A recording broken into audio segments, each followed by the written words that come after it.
Yes.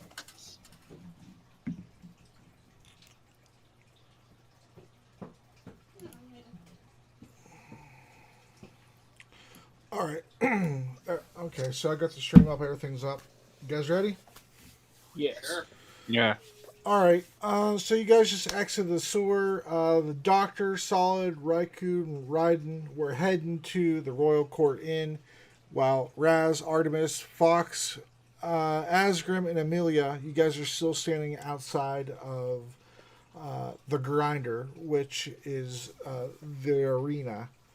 What It's time is it? it's almost noon. It's about 11 a.m. I go to sleep until nighttime. You're going to sleep until nighttime. Yep.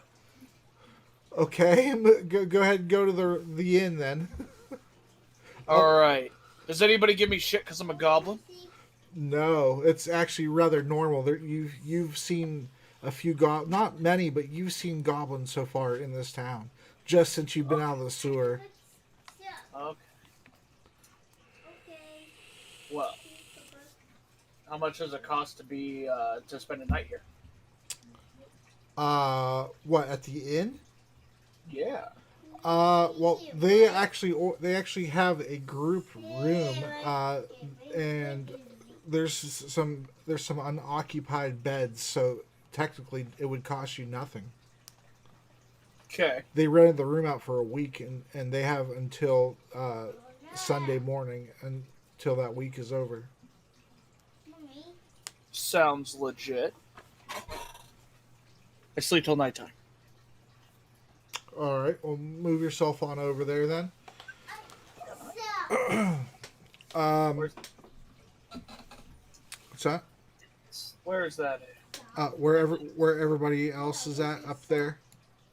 That's the inn where they have their room at. There are other inns if you wish to go to a different one, but that's the one that's free.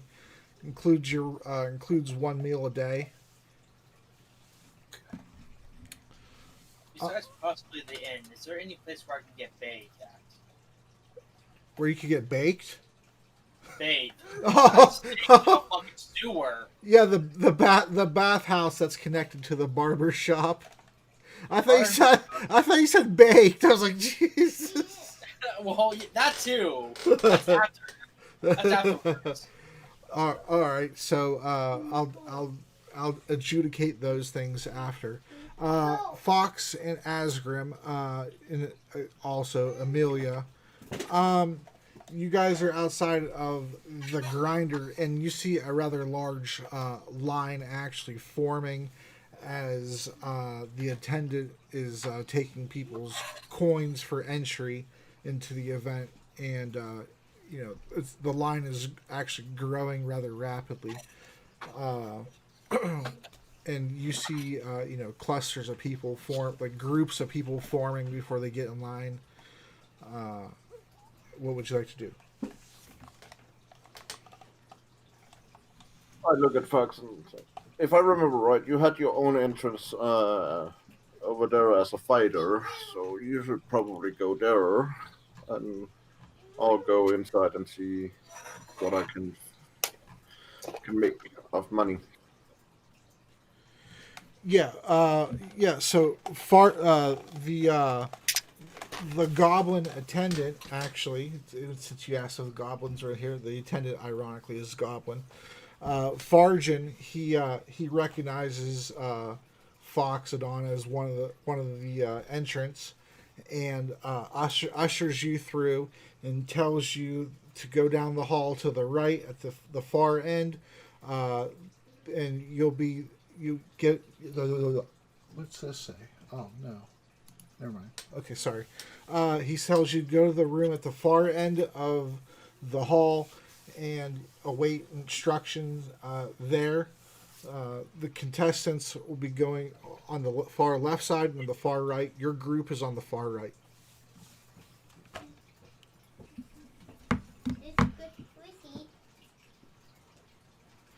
Oh, and he says you smell like baby poop. Just baby poop? Okay. Baby poop and mashed potatoes.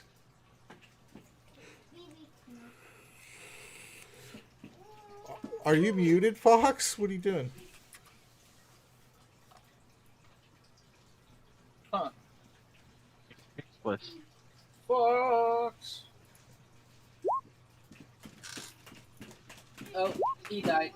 Oh, his oh, I thought he was waiting for me just to add additional details or something.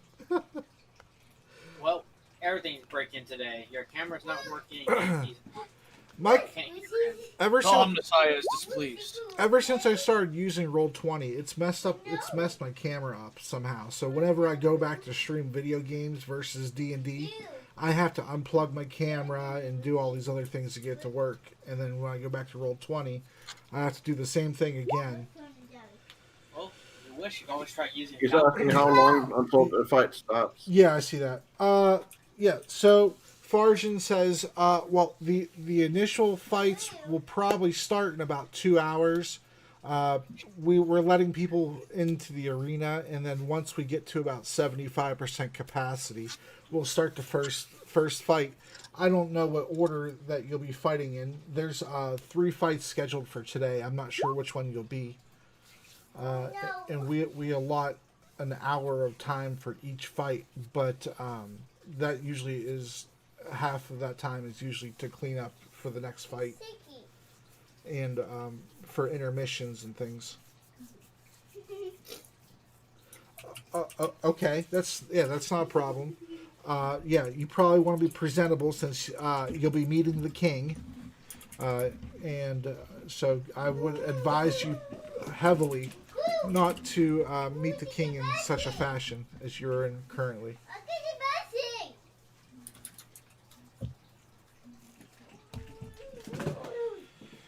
All right, so that leaves you, Asgrim. What would you like to do? Well, I was planning to go bathe and then go inside because making beds it would be easier smelling not of shit, you know? Okay, so all right, so Foxodon, Artemis, Asgrim, and by proxy, Amelia is going with you, or at least accompanying you. She probably would take a bath too, but she's a little bit apprehensive since you're all men. But they don't have a separate bathhouse for the ladies? They have private. You're not.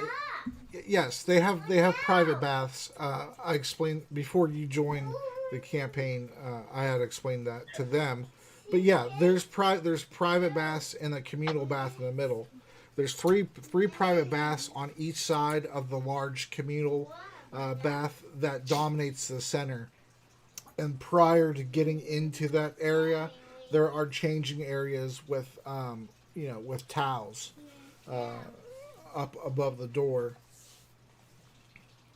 Well, then shouldn't be a problem. She just goes into her own place. Like, are they separated by gender, or is it just like one giant communal bath? No, it's just a communal bath. Yeah, it's not separate. Yeah, most bathhouses were not separated by gender. If they want money for her to have her own private bath, I'll pay them. You'd be the judge on who's the best looking guy.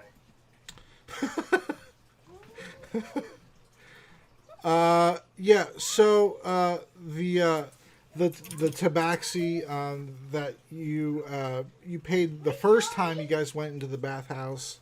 What that would have been 2 or 3 days in game time ago.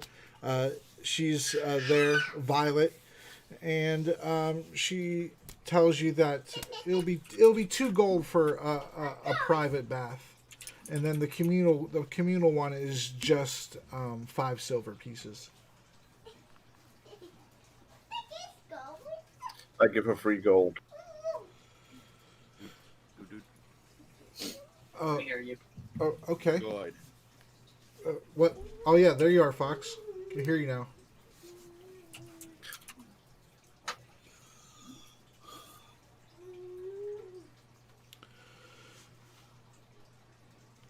All right, so you enter the bathhouse, and it seems like there really isn't too many people in there right now. Most of them are in line or currently in the arena itself, or in the town proper. Um, any role playing that you'd like to do real quick before I go over to the folks that are entering the inn? Not really. I'm just gonna sit there and like sunk out. Uh, long, long trip through sewers. Nope. Artemis is just relaxing his muscles in the water, Yeah, basically yeah, rubbing his body every inch. it's a nice warm water. It's not by any means boiling hot, but it feels rather good, especially after all the fights that you've got into and the trek through the rain and just the sewers, and it feels great to be in the bath finally. He's just relaxing. All right, Fox. Mostly, I'm contemplating how to maximize my profits at the arena. Asgrim, do you remember how much you bet? I mean, I know I wrote it down somewhere. I would have to go find it. 500. 500. Okay. All right. It was 1,000 in total, 500 on Fox and 500 on the old guy. Yeah. Old dwarf. Yeah, and that was the one that you lost, the first one. Yeah. But you still have Foxes, obviously. Yep. So Fox, though, are you like a nobody here or the underdog? He's a nobody, seen that no one's ever seen him fight in here.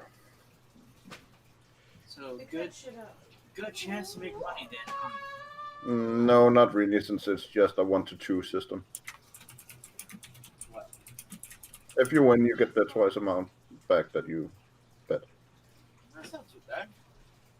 And what, you can bet every round then? And they took a one time. I don't know if it's per fight or if it's what it is.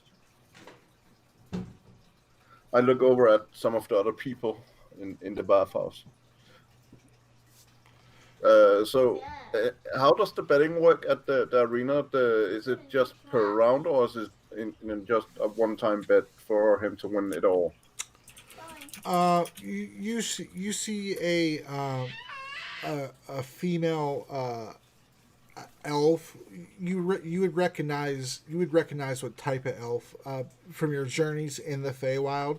She is an Eladrin, and she says, well, since the reason the betting is 1-for-1 is because you're an unknown commodity in this town.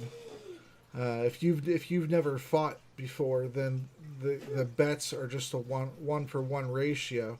Once you fight more, then they'll get a better reading on the betting odds for you. As far as the betting goes, it's per day. So we can collect our earnings every day and then rebet. Yes, your winnings. From what I understand, if you made a bank account, your winnings go into your bank account at the end of the day for the arena at closing.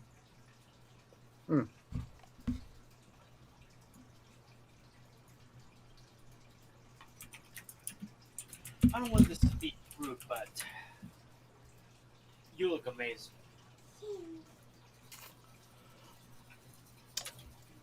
I thank you. I have been told that. You're a Gobbo, right? No, I'm a halfling. Oh, I'm sorry. I thought you were both goblins. Okay. Look at his portrait. There's a little bit of a goblin. That's not green skin. Hey, you guys just joined the campaign as far as I'm concerned. I have so much going on my end. I'm still trying to differentiate your guys' voices. Woo! I'm the top. That's my opinion on that subject. And that was a very strong opinion. I don't know if anyone's going to top that. Yeah, we have your kind where I'm from. I appreciate your compliment. Are you two fighting in the arena? Nope, he is. Point at Fox. Also points to Fox. Oh, Fox is kind of just bathing. He's Not our man really doing whore. anything. Make money off of him. rather impressive specimen. I look at her and say, I can arrange a meeting for a prize. One way or another, I'm gonna make money off Fox. I don't care. But And I have to restate, he's our man whore. We make money off of him. Any thoughts about that, Foxodon? His mind is elsewhere. He probably doesn't even realize that this conversation is actually happening. Where is his mind? Self-loathing, probably. Because There's no ghost, Callie. Because he feels bad for Raiden. okay. Like going to the dentist. What? It's not like anyone's asking him. No, I just come on, it's RP, man. Fine. Okay. He's in the public bath right now, right? Yeah. There's Yeah. only one. Yeah. Unless you pay for the private. So, that's under the water, I guess. Unless they saw his junk. I think everybody saw that. The flaccid 7 inches. Unless he's hiding it underneath the towel when he first More than enters. likely, he's definitely like has a towel. He's gonna try to hide it. Guards, this man brought a snake into the bathhouse. A dagger. He's gonna kill everyone. he's definitely gonna stab something. Your Discord picture is all too perfect for that. Yes, I love my Discord picture.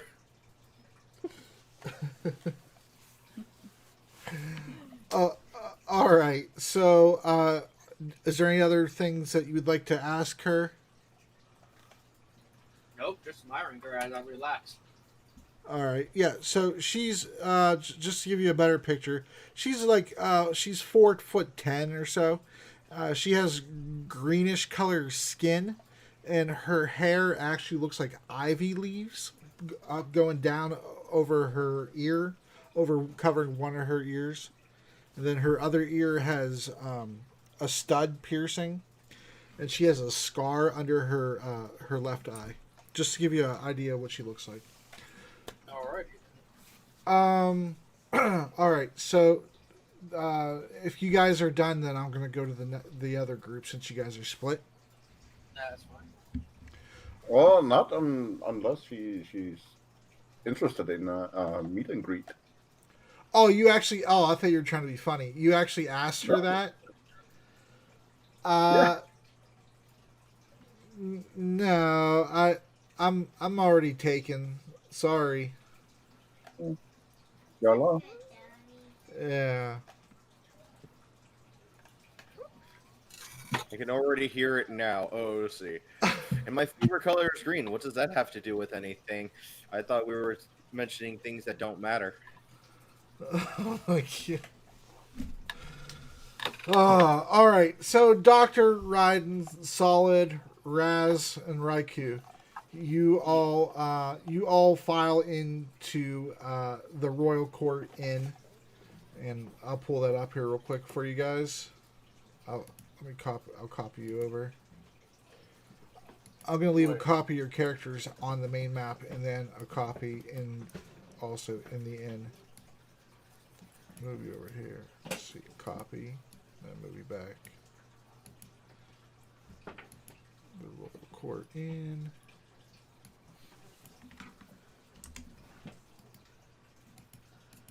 Paste. Move you over.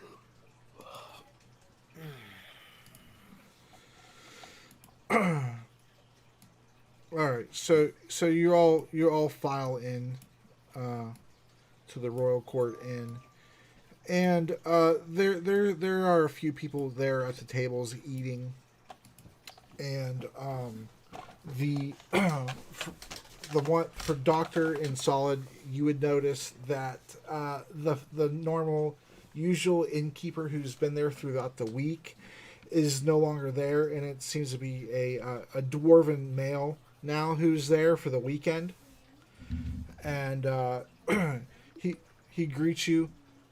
Hello. Hello. How are you? Okay, business could be better, but it's understandable. The arena is going on soon.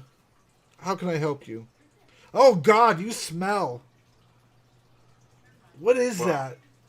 Oh. You like yes, my new cologne. It's get off me, fresh hoe. It's Italian. You smell like somebody took a fish and cut it open and wiped it all over your body. Oh.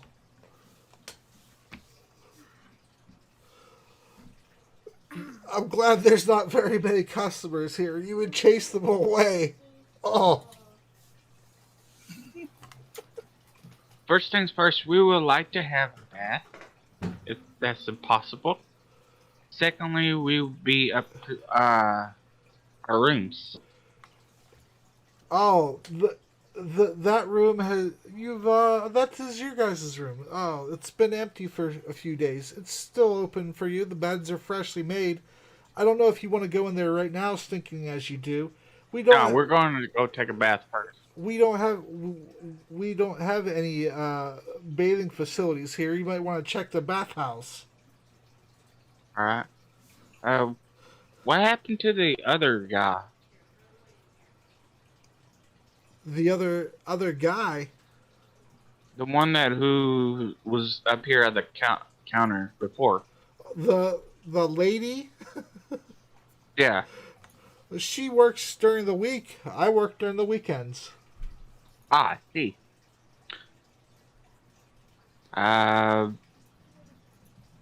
Appreciate it. Do you know where a place where we could go to take a bath? Is there a bathhouse nearby? As I said, the bathhouse. It's just off of the main street there. Good. The main street that you came into town from. The bathhouse is there next to the barber shop and the bank and the stables. You can't miss it. Alrighty. We would like to have do you sell alcohol here? Or serve alcohol? As you recall, this is a place that you got drunk, passed out, and fell off the bench right across from where you're at right now. That cost me 1,800 fucking gold. Yeah, we would like to. Yeah, we would like to have a few. Yeah. I was drunken. We would like to have a few beers. Right away. Appreciate it. You're entitled to one drink apiece with your room. I appreciate it. Then we all go sit down. You don't even have any air fresheners, do you? Air fresheners? Let's see. Oh yeah, I forgot. Stuff that will get rid of the smell. Like a bath? Like before we head to the bath. Like a bath. And Profane alcohol on a match. Uh, you, you might Divorce. want to go outside and roll around in the mud a little. It'd smell better. speaking of which, Roz goes outside and rolls in the mud. Really? Really? Yeah. Uh, okay. It's common for couplings. Yeah, They take I don't know if that's true, but Roz is coming for Roz. Alrighty, so we all sit down and dude's over there just grieving his lost sorrows and yeah. Yeah, just broke. What bro? A chair. Oh dang.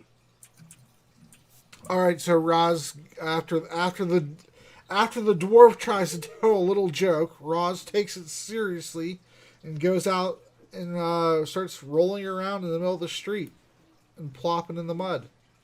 Yes. Oh, you're going around back? Okay. Well, where's the outside over here? Yes, that's the street side. The other side is where the outhouse is and some freshly chopped lumber and things like that. All right. And there's a few guards. This place doesn't have very many guards left because of the war that's going on. But there are two guards that are patrolling, and they see you rolling around, and they aren't sure what if you're drunk or what you're doing, and so they start to kind of question you a little bit to make sure that you're not insane or just really drunk. And then, It's a couple of coppers, huh? Just what do you want with a little goblin like me? are you okay, sir? Do you need medical attention? No, I am the medical attention. Are you drunk? I'm very, very not clear at the moment, I would say.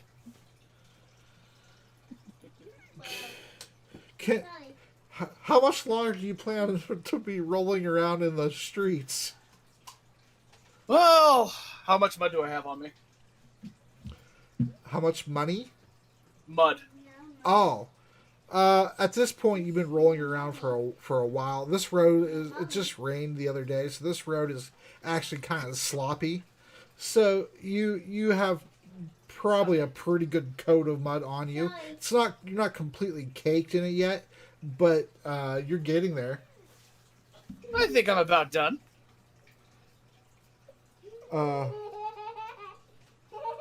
Okay, off you go then.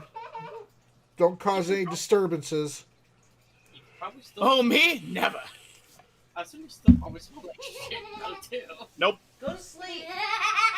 That's not how that works, Nick. Well, depending on where the nooks and crannies are. I am caked in goddamn mud. You're definitely dirty, though. Oh, I'm dirty, but I don't smell. Dirty boy. Yeah. As a matter of fact, those who bathe probably smell more than I do. Yeah.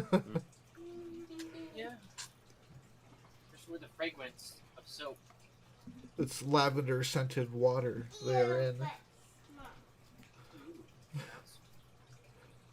Calgon took them away. All right. So, doctor, what is it you're doing? You're heading up to the room. Mm-hmm. You're not even gonna eat or anything. You're just heading right up, huh? Yep, and she does prestidigitation to herself and goes and lays down. All right, Fox. I heard that. You could have cast that on me at any time. That bit, anyway. Hey, you didn't see her do it. All right. No, but And you said you're taking a long rest, correct? Mm-hmm. Okay. I too would like to take a long rest after being freshly caked in mud, of course. Just to clarify, you understand that's gonna probably skip your turn for some time, right? Yeah. Okay, I just want to make sure. I wonder if the establishment says anything about me being caked in mud or not. Well, once you walk in, I'll let you know. Okay. Solid or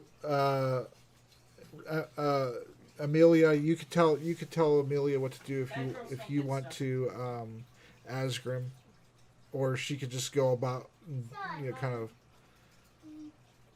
Hey, how you sneaking? You Well, sneaking? you were in front of Beth, remember? I physically moved that token right after you told me. Once you walk in, I'm like, okay.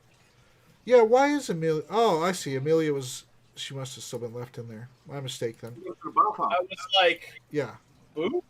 Wait, I wasn't like that. I was like, boop. Boop. So sir, Yeah?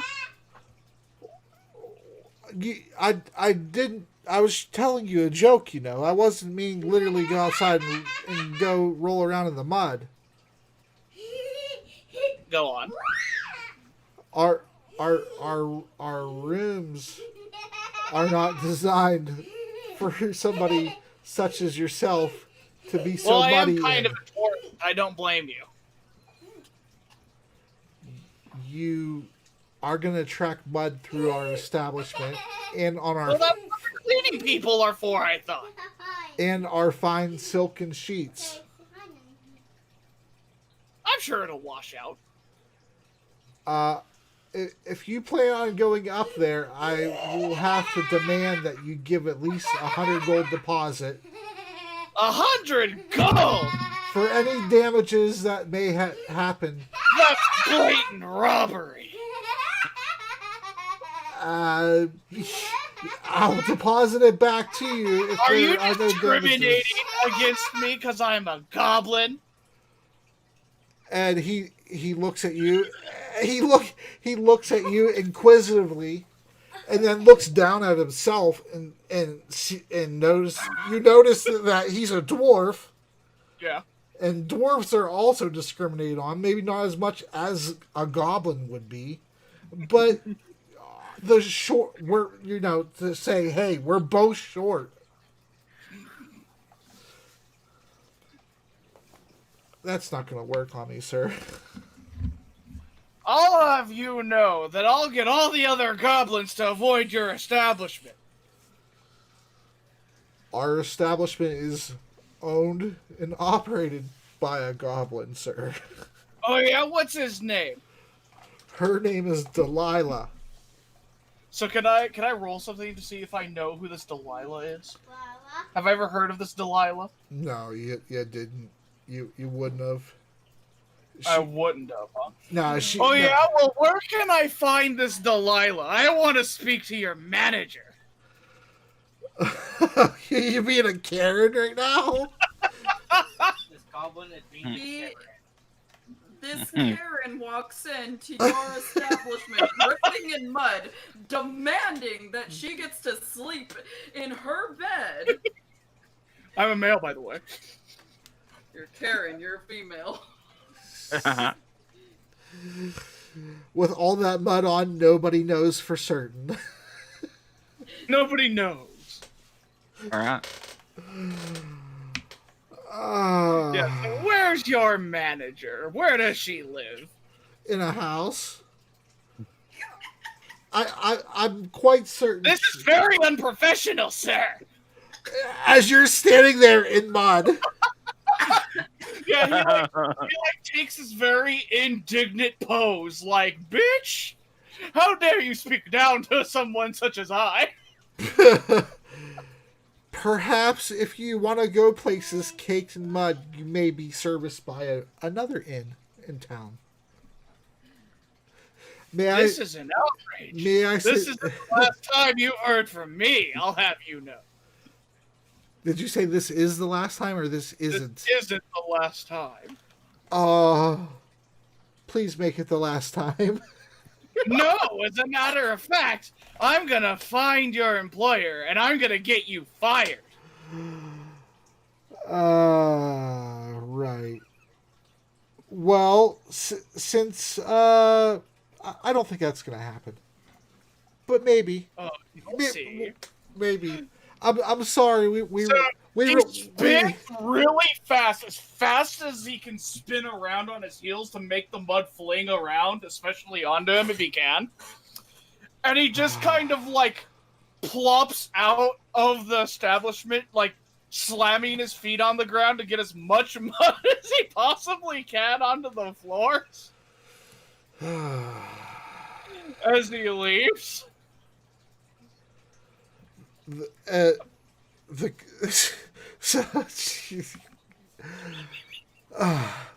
Some of the patrons who are sitting down and eating are looking up, and they're increasingly watching your display as you're shaking mud around, and may have muddy footsteps leading out the door. And as you're leaving, a little halfling comes out of the kitchen with a broom and a dustpan and a washcloth, and is going to clean up your mess. See, Saul, I was gonna steal from people tonight, but now I'm gonna get this guy fired. Okay. This is more important to me than money. All right. I have to inconvenience this man as much as possible. Okay. Well, this is this is the wealthiest in the city. So, like, they're not just gonna. Yeah, go ahead, go right along, track mud through. No problem. So, I would like to go to the bathhouse. I would like to state that, and I would like them to launder my clothes for any fee that they charge. Okay. Solid. How much does that cost? I'll let you know what. Okay, we'll say you make it to the bathhouse. It costs 7 silver pieces to get all your clothing laundered. All right. And smelling good. Solid. What would you like to do? I would like to go to the bathhouse. Well, actually, I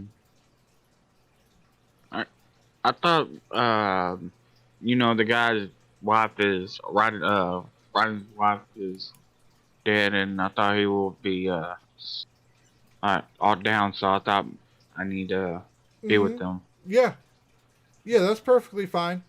I had to adjudicate what Raz was doing first. But yeah, we'll say while he was doing that, you made your way to the table because you ordered some drinks, and I'm waiting to order drinks. Yeah, you, Raiden, and Raikou are sitting at the table, and the dwarf would have had your drinks to you already, but he had to deal with a certain goblin, and so now he finally goes back into the kitchen, and so you hear him sigh. People, and he goes and brings you 3 mugs of ale. And Appreciate it. Certainly. Would you like anything to eat too? Today we have fresh baked boar. Nothing right now. Appreciate it. Okay. Just so you know, we have, like I said, we have boar and potatoes up until about dinner time. I appreciate it. Just keep the tap flowing. Certainly. And so Solid. Are you gonna have any role play with Raiden? Yeah. Okay. You can start. He looks like you need to snap him out of it. He's basically heavily lost in thought right now. Raiden. As I keep tapping on them. Raiden. You okay? Am I okay? I'm still trying to I'm still trying to process exactly, piece together what happened. I was in the back of the group, and then all of a sudden, I go up to the front of the group, and my wife is no longer there. And I'm still not exactly sure what happened. Your wife, she's Enjoy, lovable. Thank you. Your wife, she's we were attacked by this what were we attacked from? The shadow demon. Yeah, it was a otherworldly shadow monster, as far as you know. We were attacked by this shadow monster, and we couldn't see where it's at, but apparently your wife got in its line of crossfire, and well, I'm sorry, man. Oh, I understand that portion from what Asgrim told me, but what I don't understand is where's her body? She can be brought back. I mean, can't she? You're see, it's hard, kind of hard for me to explain this, but your wife's body's been evaporated. Uh, so I am truly alone now. I'm so sorry, man. This is our fault. We shouldn't have brought you. I'm really sorry. Instead of going on our mission that we would have been paid well for, it was all to go through the sewers to cut off time to get to the arena on time. That's why my wife died. We literally said that before we went into the sewers. Well, I know that's why that's he's coming to terms with. That's how little his wife essentially. That's how little she died for, is to get to the arena on time.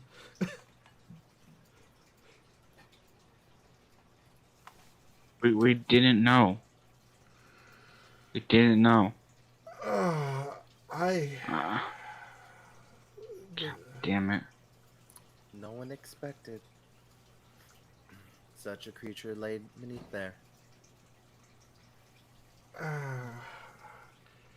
Good freaking Bradshaw. And she. And I honestly, I couldn't. She's been in the sewers a lot more than I have. The guild that she's part of is down here. I'm not part of that guild. So whatever contacts that she may have had for that contract, I have no clue. I have no clue how to get to the guild or who that contact even was. So this complicates a lot of things. Right.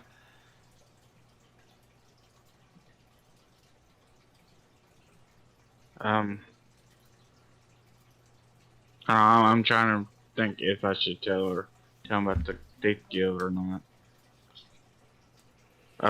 Your wife, she was part of this, she told me before we left that she was in the part of a secret, society down here. Yeah, like a little. Yes, that's the one that I'm just now telling you. Yeah. Sorry about that. I'm kind of. Yeah, I have no clue where at in the I know they're in the sewers. I don't know where at. The sewers are pretty large, and multiple areas of entry lead to multiple different areas of a sewer. Some of them aren't even connected to each other. I have no clue who her contact was.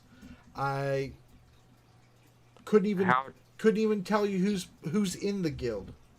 Besides her, she was in the guild. No. She did tell me a way to get in. Is that All right. I'm gonna pause. Yeah. Alright, it's been a long time since play. How did we get into the guild? I'm asking you, Soul. No way was ever divulged on how to get into the guild, or what she told me, like how but she she told me to wait again. Yeah, she told you about the coin that you have. Yeah. She told you about Erlen Firth, which is the guild liaison that you met in the Feywild when you were having the dagger contest with Smoshy and Yeah.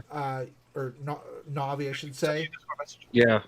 And then you ended up having the dagger throw with Erlen, and you beat her, and Mhm. she gave you a coin Yeah. that if you present it to the right person, they'll Yeah. I lead know that they'll part. yes, yeah, that's all you But know. You don't actually know anything other than didn't that besides didn't sh- the new didn't information his that. Go ahead. didn't his wife tell me something? She told you that it was in the sewers, but again, you don't know where in the sewers.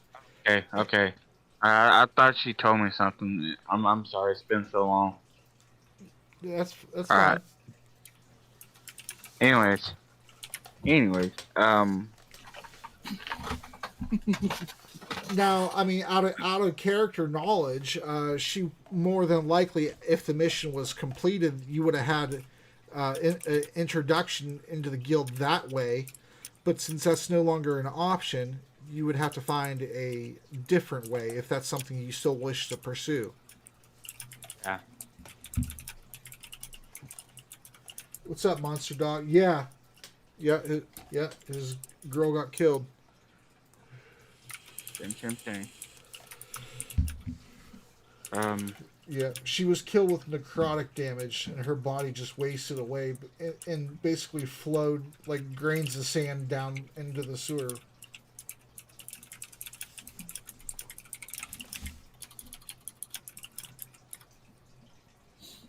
I consider you the best.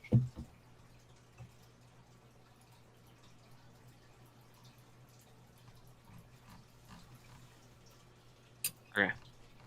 Um.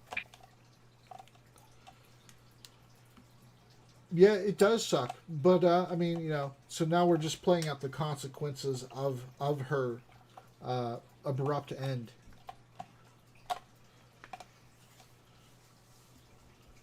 Good old Mirtha. What are you gonna do?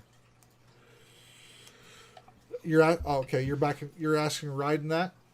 Yeah. Well, I'm gonna have to go home as soon as I clean up and eat and get a night's rest. I need to move. You can always join us. I think I probably should move to the Feywild. I don't think those gnolls that you guys helped fight and kill. That's not the first group of gnolls to come looking for us. That's the third group, and they keep getting larger. And with just by myself, that's not something I could handle. Going with Bro, you, going with bro, I don't know if I could go with you. That's not. I'm not. I need bro. I need to get my life together. I mean, I can understand, but we deal with larger situations than that. That's to compared to what you're dealing with means nothing to compare to what we've been dealing with. I mean, I can understand you can get your life together, but so far, knowing that you're in danger, no. Wait, did you just say that what you guys are dealing with is nothing compared to this guy losing his wife? No, I mean like the guys that attacking him, not the wife part, but the guys yeah. Physically dealing with. Yeah. I see. Okay, I see. Not the wife. It is yeah. That ain't shit. You see what we deal with every day. Right. No. We have to deal with Summit taking a 12-hour shit every day and smelling up the entire place. Well, and pissing in fireplaces. You you seem to have a pretty large group already. If I came with you, I would just I think I would be more of a hindrance than a help to your group currently in my current situation. I have I have no body to bury. I have nobody to potentially bring back to life. My wife was my life. I have I have nothing. Alright. I have to sell everything I own that hasn't been destroyed by that fire and get out of here. That's my main priority right now. And more alcohol too, as he waves he waves the barman over, the bartender coming Bro. out. The more the merrier. We can always use an extra hand. Solid. This is Raikou speaking. Yeah. I know you mean well, but he needs to get his life together. I What he's understand. going through is hard, and we shouldn't burden him with our own tasks. I understand. He tells you all I can say is if you wish to pursue the contract that my wife was alluding to, you should probably see if around the city if you could find that Erlyn Firth lady. I've only met her briefly one or no 2 times. I've met her twice, and that's the only person that I know for certain is in the guild. I've seen her face before. I don't know how you could find her, or I don't even know who would be safe to ask about her. I just know that's the only lead I could possibly give you. I understand. As for why there was demons in the sewer system, I have absolutely no idea. That doesn't seem like a normal occurrence. That doesn't seem like something that should be there. He probably shouldn't. Mirtha knew though. I'm sure she did. She was starting to tell you guys about it, and then she was silenced. Other than that, I don't know. I mean, I don't even know what the ramifications of that is. Did you hear all them people down there that were screaming when we left? I didn't hear nothing. There's a bunch of people that live down there in tents. And They could still be alive. well, they could, but Well, me getting up, they could still be alive. they could, but after I sure as hell ain't going back to check. I'm going back down there. So I mean, if there's people, an idiot. if there's people out there, they're going to be attacked. You won't be able to take it on by yourself. I don't care. There's people down there that needs our help. If I die, I die. I don't care. And then what? Your death would be for nothing? You would save no one? It's a lot better than doing nothing. No, it's not.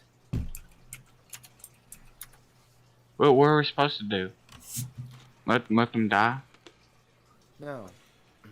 You find more capable people, you tell the right people, or you pay people. Ow. Because When? all you're going to be doing is allowing that creature to feast upon you, your flesh, your blood, and your soul. If you want to go do that, fine. But I'm telling you that you're just being an idiot. She takes a drink. Go tell the guard that a very powerful demon has risen underneath their sewers, underneath their city. I'm sure they'll post something in some adventurers guild to deal with it. I'll be nodding, like shaking my head, then I'll storm off out of the building, run towards the guards. Okay. Since you're the only other actual player who's awake and in the inn, then I'll just transfer it out of the inn. And we'll leave Raikou and Raiden there, correct? Yeah, Raiku's basically going to get Raiden drunk as fuck. All right.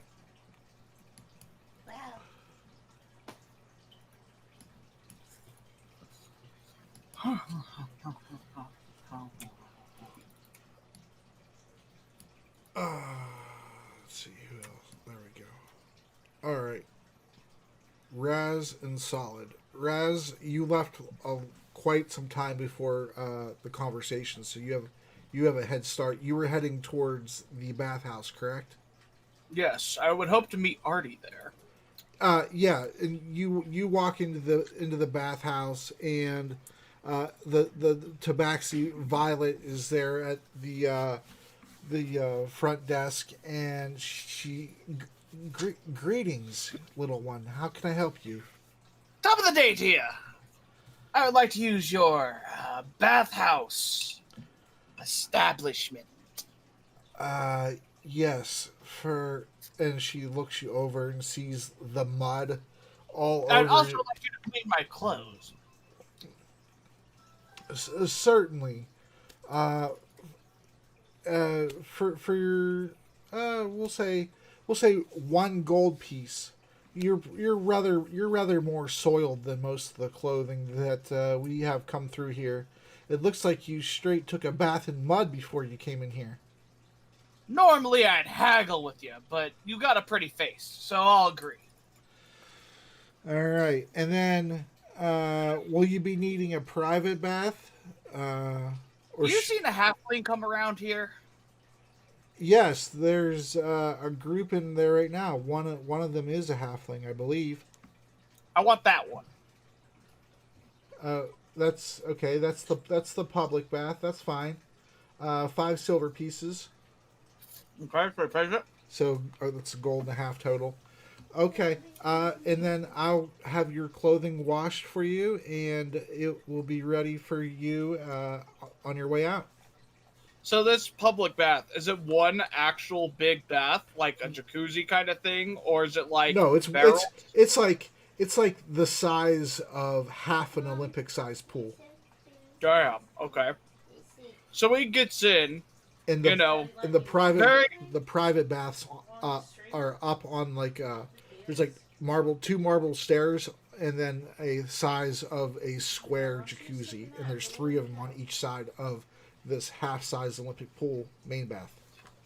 So he gets in like a total douche because he's covered in mud, and it's just gonna get all in this water now. Yeah, and the mud, the water turns mud color around you and just slowly starts dispersing amongst the water. And go ahead. Before he gets in, Uh-huh. I'm going to cast grease under his feet. He already got in. I can't allow that retroactive stuff. I was just waiting for a break so I wouldn't interrupt people. Oh, yeah. You just got some grease on the floor to make him slip. I know. Okay. So, I guess he it's said- he got arthritis. He's walking in, and then grease right on the floor, right in front of him.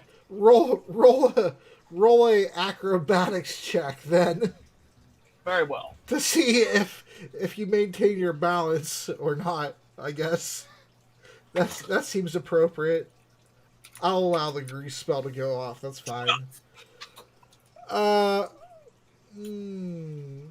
So you start doing that little shtick where you start slipping like you're about to fall, but you catch yourself. And I slide into the water. okay. All right. So then everything I said after that happens. The water starts turning the mud color as the mud starts dissipating off of your body, and the water starts turning more chunky. I swim on over to Artie, who probably doesn't appreciate this at all. Artie, just the man I was looking for. I'm gonna need you to stay 5 feet over there. If you don't mind, Raz. 6 feet. 6 feet. Social distancing. Artie! I go to the opposite side of the pool. Taste our walk through the mud. Eat your armpit. 2 things, Raz. 1, you're filthy. 2, now the water's filthy. 3, I'm gonna be on the clean side. You stay over there in the dirt. Well, I kind of need to talk to you about something. Well, we can talk once your body's not covered in mud and possibly we have cleaner water. Yeah, and as the water starts getting more muddy, and the smell is rather offensive, the Eladrin female gets out of the water. She has no qualms about being naked temporarily in front of you all, and she turns around and she gives out a little sigh and kind of stammers off and out into her changing room. She's had enough of these jokers. All right, continue. Well, I'll spend some time to get clean and all that, right? Okay. I'll give Artie his space until I am. He will gladly wait for you in the changing area once you're done. All right, so in the changing area. Okay. Yeah, it's about 11:30 or so at this point. All right. So, Artie, that dwarf over at, what was the place called again? It was the end. Oh, Yeah, it's just the Royal Court Inn. At the Royal Court Inn, decided to not let me sleep there. Was it because you had mud on you? Yes, I understand why. but he made a mistake. And that mistake was... Well, he told me the name of his boss. Alright. So I'm thinking one of 2 things. 1, petty revenge. I could just simply have you go get his name, ask it all nonchalant-like. And then, once we have his name, we could find this Denise, track her down, and pretend that we are high society clientele. And just make up all sorts of lies about this man. Or,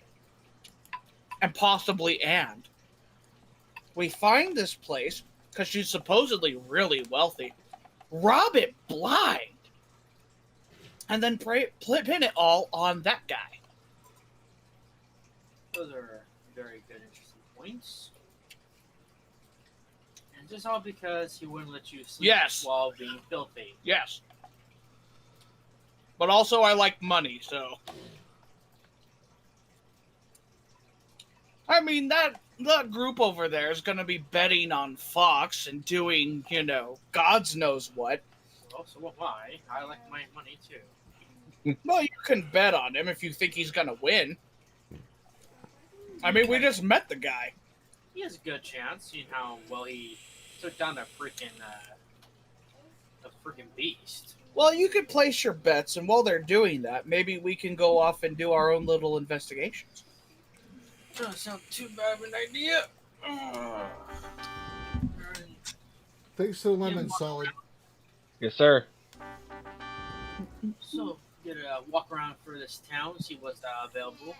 Maybe even check on some shady friends, see what they got taking around. I'll go ask some of the goblins if they know anything, and I'll meet back up at, is there a tavern that's, like, kind of cool? Yeah. More low-class tavern? Yeah, the one attached to the Adventurers Guild. I'll meet you over at the tavern attached to the Adventurers Guild after we go out looking. If you find anybody in the shade, and I find anybody that knows things about the goblins, because apparently she's a goblin, Uh, you know, maybe that'll pan out. That would make things interesting for sure. Well, also, why not pick up a few pockets on the way around, right? Well, if you want to risk it, I'm not going to steal from a goblin. Oh, I'm not talking about goblins, please. Humans and other. Well, that's not true. I'll steal from one goblin. This bitch. She has way too much money anyway, right? I mean, if she owns an inn. And for how you told me, it sounds pretty high class. Here's what I'm thinking. If she doesn't fire the guy, we rob her. Or both. I She fires the guy and we rob them. I do like that. Anyway, I'm going to be going off and doing my own investigating. You have fun, and I'll see what's going around in my neck of the road. Don't forget to get the dwarf's name. Gives you a description of what he looks like. It sounds like that's a pretty particular kind of dwarf in one place. Especially as he's the one running the front of the inn. Yep. Should be too hard to find him. So, Soul, we got a conspiracy going. Yeah, that's what it sounds like. So, at this moment, Artemis is gonna go check out the inn that my little friend got kicked out of. Okay. Didn't you say you were gonna bet? You were gonna bet on the fight. Well, that too. Just making sure, because Yeah, the fights are about to start very soon, so betting will be off the table at that point. You can do the fight first. well, he'll go place his bets and then go check out the inn. All right. Yeah. So you get to the grinder, and there is a rather large line that goes actually across the street and down towards the little man-made lake here, and you see the attendant. He has like a little podium that he dragged out. He himself is a goblin, actually, and he's asking people to take their bets over here on the right side line, and then the left line is for entry. Go ahead and stand in the right line. All right, and there's a short rest has taken effect. I would like to heal 5 deep. Okay. That's fine, Fox. Are you taking your short rest just right there at the bathhouse then? Because you don't actually have to sleep or nothing for a short rest. You just have to be restful. A warm bath with pieces of chunks of mud floating in it seems pretty restful to me. Well, luckily we were there before Raz came around, so we probably had it. Yeah, I know. I was just making a joke. As soon as Raz came in, it's like, all right, we're done with our rest. Let's get out. All right, and The right line, like. You're right. Hello there, little goblin friend. I'd like to place some bets on a particular fighter named Foxodon. Yeah, he'll be fighting here. Looks like he has the second fight against a halfling. Oh, how quaint! How much are you looking to wager? I'm gonna wager 150 gold on the Foxodon.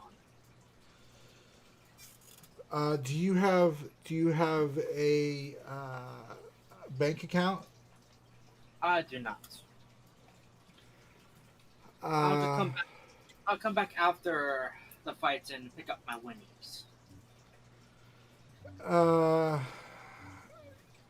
That's not much of a problem. That's fine. Just make sure you come back directly after that fight and not at the end of the day. I'll make sure they come back at the end of the fight. And when is, seeing how it's the second fight, when would that take place? Around like. That fight should be concluded in about 2 hours' time. All right. I guess I'll come back within 2 hours to pick up my winnings. How much did you say you wanted to bet? 150 gold.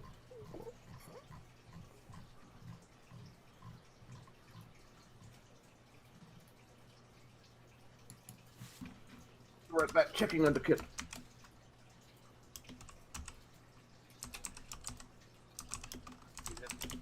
The 150, and then I head on out.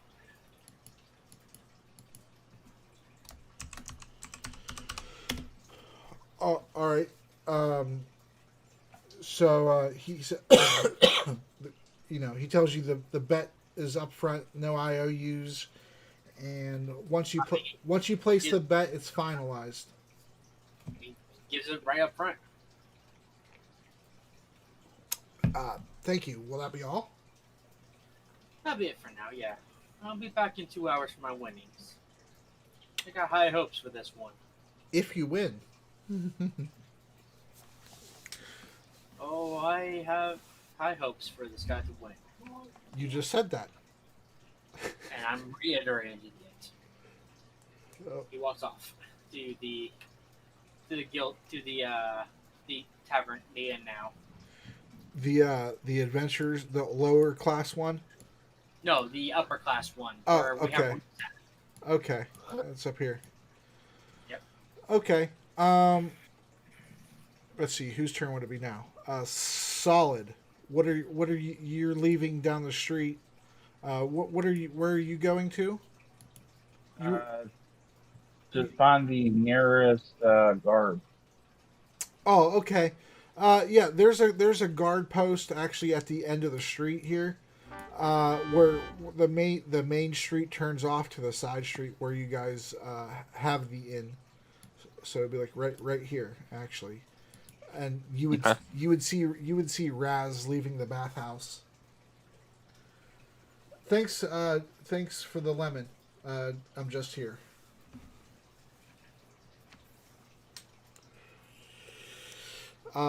Before you talk to the guard, Solid and Raz, is there any RP that you guys wish to do?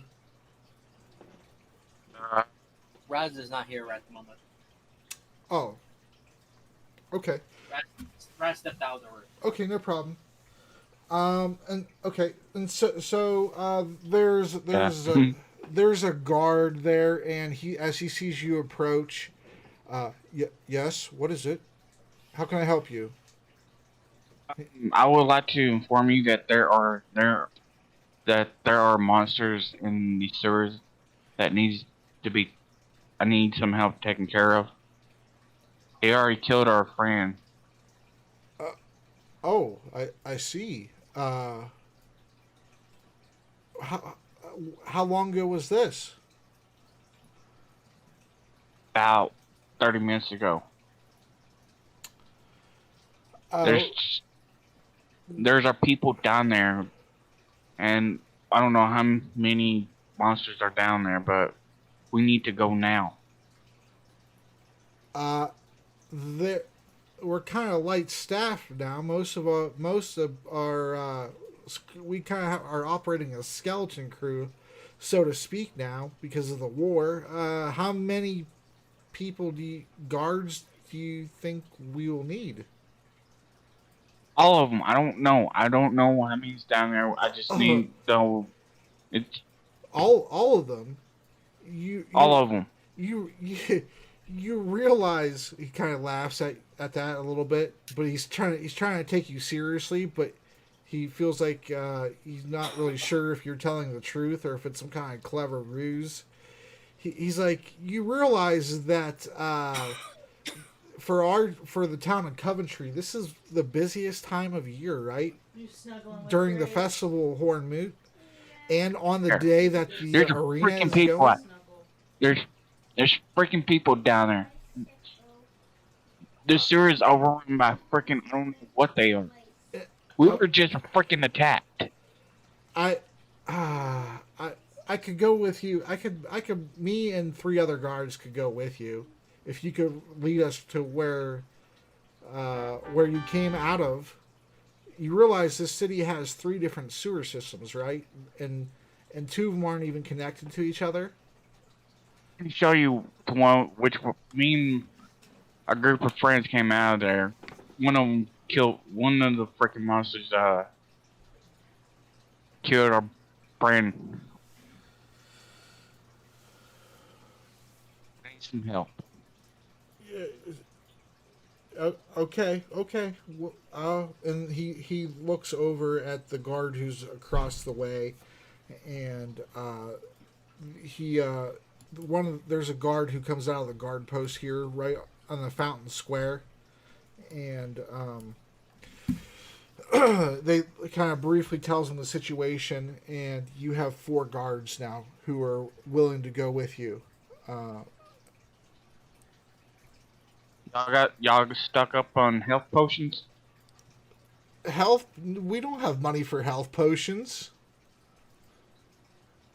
I have a little bit. You have none.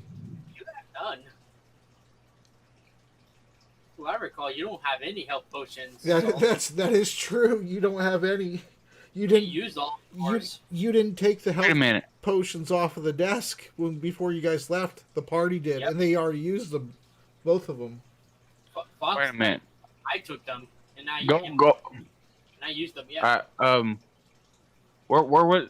As I point him, tell him, go meet me by that one hole that we came out of. I'll be right there. I will get some health potions. I'll be right there. We'll wait for you for a few minutes, but this is starting to seem like a scam. Fine then. You got some. As I start. Okay. No. I've gone ahead and go with them. All right. 'Cause I was thinking, I need to tell that one guy, that hey, we can take care of this while he go give us some money, and I'll go get some health potions. But which guy? Yeah. Which guy? Ryden? the guy that I was doing the mission for. Oh, the lady, Theresa, the healer who actually sells the potions right there. No, the one who's told me to do this mission where. Oh, from the guild. Yeah. Yeah, the guild's right there, but the mission is actually for her. She's the one who posted it at the guild house. Yeah. But anyways, so yeah. Anyways, we all go down there to the sewer entrance. Okay, the sewer entrance is right here.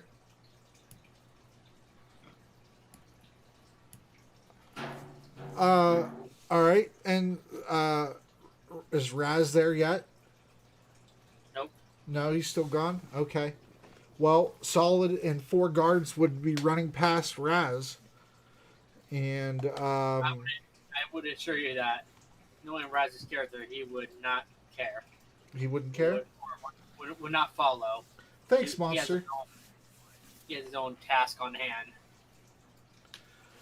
Okay. No problem. All right, let me pull up, because it's been a while since you've been to the guild, so his name isn't fresh on my head right now. Let's see.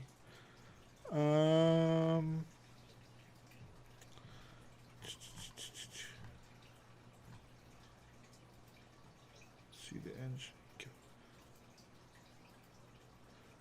Let's see.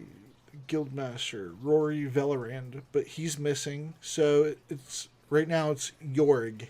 That's the old man who was sitting in the rocking chair with the pipe and the tobacco, sleeping. That's who you're talking about, Solid? Yeah. Okay. So yeah. So you had. Is that where you're going then, or are you going? You're going straight into the sewers. Right into the sewers. Are you sure? Playing character. No, that's fine. If that's what you want, if that's what you want to do, I'm just saying there's a pretty high chance this may be the end of you. Yeah. Really, it's like, what the heck are you doing, bro? But yeah, I made the map, Monster. Yeah, but yeah. But my character is all pissed off because of his wife died, and he doesn't care what happens to him as long as those people who's down there, in real life they're dead, but he doesn't know that. Yeah. Okay. Well, we'll have that's like a whole battle. So potentially. So I'm gonna have to go through and adjudicate everybody else's stuff, and then we'll come But back. We'll come back to do. but Go ahead. no, I was just thinking, just just kind of sneak my way through, just to show them how bad the situation is, and maybe they will be notified what how bad it is. I mean, I ain't gonna go battle them because, yeah, I know it's bad, but just enough for, hey, look over there. They're bad guys. Just so y'all know. Okay. Um, that's fine. I mean, you still have a potential there to be in a fight, but that's fine. Um, we'll deal with that after we get everybody else's a turn, okay? Because that's gonna take some time, and since you're the only player involved in that fight, I can't get. Yeah. You know. I was hoping that. Never mind, y'all speak. Go ahead. No. I was thinking about maybe somebody will come around and hey, don't do this. I mean, it looks like Foxodon is he's going to the grinder, so you guys would see each other, but he's about to be in an arena fight. But you can RP with him if you like. Sure. Alright, is Russian still here? Yes. Yeah. He's right here. He's the one who just said Alright. sure. Alright, so you see me all pissed off with some guards head towards the tunnel, and Well, if he sees you with guards, like, so is just something wrong? yeah, I'm gonna go back down that tunnel, and there's people down there that needs our help. Can't let them die. You don't have to. They're already dead. But go ahead. More people died?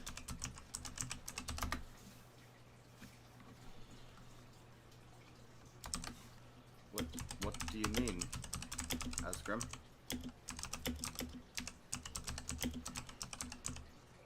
Now looking at Asgrim.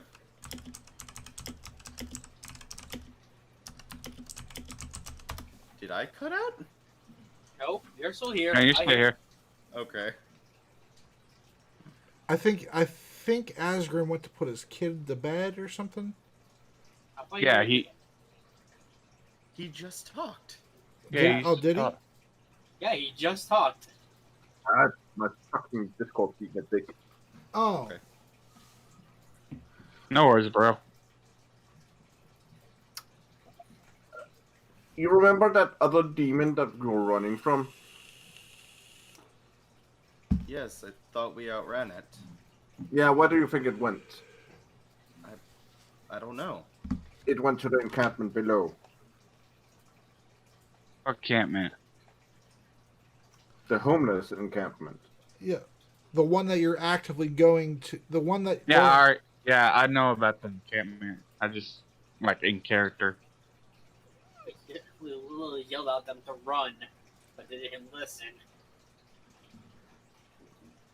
Well, I mean, some of them listened, but they were in a spot where where were they going to run? Like into the water? Down to the deep dark? Somewhere. to the underdark passages, people. Let's go. Yep. So going down there, you and 4 guards would be suicide. I can confirm to the guards that there are actually demons down there, and that we slew a shadow demon. So can Fox. So can anyone else in the group. Well, it's going to take, by the sounds of it, it's going to take more than us guards and this. And they look at this. They look at the ringlet on your wrist, solid, and then everybody else. It's going to take more than a visitor to our town and what we have here to kill this demon if it's truly that strong. Yeah, it is. So my advice: It sounds like it go would be a figure out suicide what- mission, honestly, for us to go. yeah, go figure out a good plan. Go send some really, really stealthy people down there to collect information, and yeah, take it from there. Let's see. Fox, Solid, and Asgrim, go ahead and give me a perception check. Right. I'm sure you don't have yours on you, Solid, so let me let you know what it is here. Is it Boom, D20 plus 8. 5? Let's fucking go. Fox is freaking. It's yours is a 5, Solid. Yeah. 10. Okay, so neither one of you notice anything, but Asgrim, you hear the sound of the metal manhole, the grating cover going across, trying to go lift up and go across the stone, the one that you guys just came out of the sewers from. So we're basically all right the fuck here, right? And talking, and Asgrim's just slowly gonna be looking over like, what the fuck? Yeah, I look to the cover. I poked to the manhole cover. We might be getting company, and then I move behind Fox. And it's somebody's trying to lift it up, although rather meekly, I would say, and pounding on it. Fox goes over and pulls off the cover. Okay, and as you do, a little girl practically spills out as she's going to pound on it again and trying to press up against it as you, with your big, strong, muscly arms, remove the cover, and she kind of just flops out of the sewer. And let me pull up her. Oh yeah, and she's all dirt covered and sweat, and has lots of scrapes and scratches on her, and she's breathing heavy. Pulls her out. Thank you. Looks down to see if there's any more.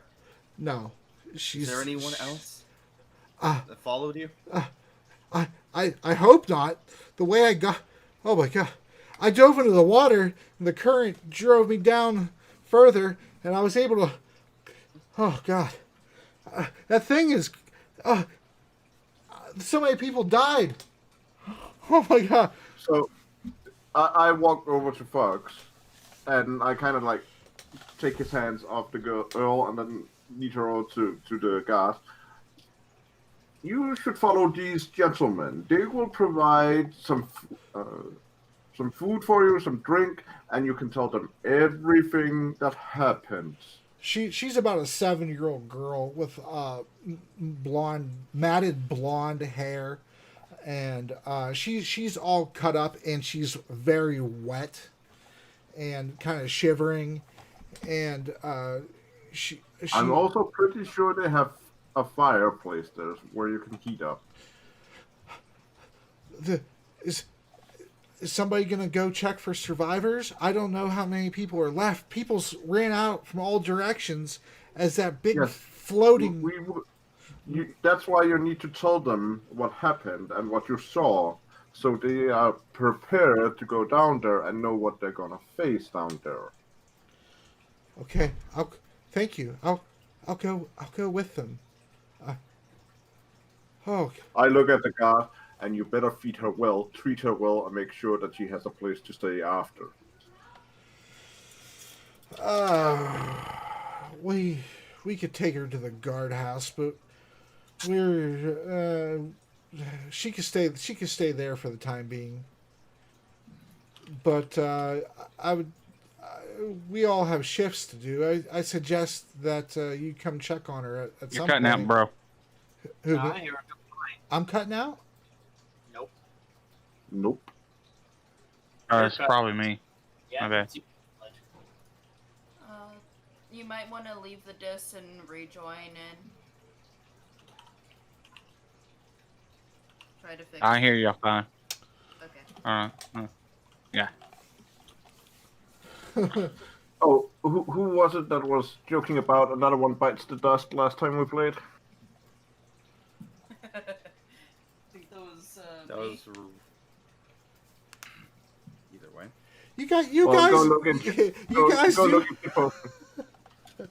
you guys do have a penchant for killing NPCs that travel with you. I gotta say. And that's just NPCs. We don't need those. Oh, And here's Solid about to kill 4 more with him. come on, guys, down into the sewers. Don't worry, we don't have no healing potions. Let's go. Sacrifice to the demon lords. Yes. No, I understand why you did it though. That's cool. That's good role play.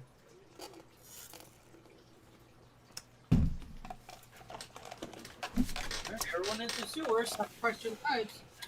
Try to save others. Yeah, you actually would gain inspiration for that solid. Alrighty. Lived. Yeah. So, inspiration basically, whenever you roll your dice, if you want, you can use your inspiration token to roll an additional dice for advantage. Nice. Okay. So the guards tell you to suggest that you check on the little girl, but for right now, they can feed her. And they have a fire going in their guardhouse and can take her there to dry up and get an account from her side of what happened. And they thank you all and tell you to go ahead and go about your business. I give Solid 4 gold. Go to the inn. Drink. Hold on. What was that? Oh, okay. Never mind. Sorry. Sorry about that. I give you 4 gold and say, go to the inn. Have a drink on me. Thanks, but no thanks. I need to see how many are left. I can't let them die. Well, going down there by yourself is gonna mean death for you. So Don't care. Wait until the guards have talked to the girl, gathered the information, and then we can take it from there.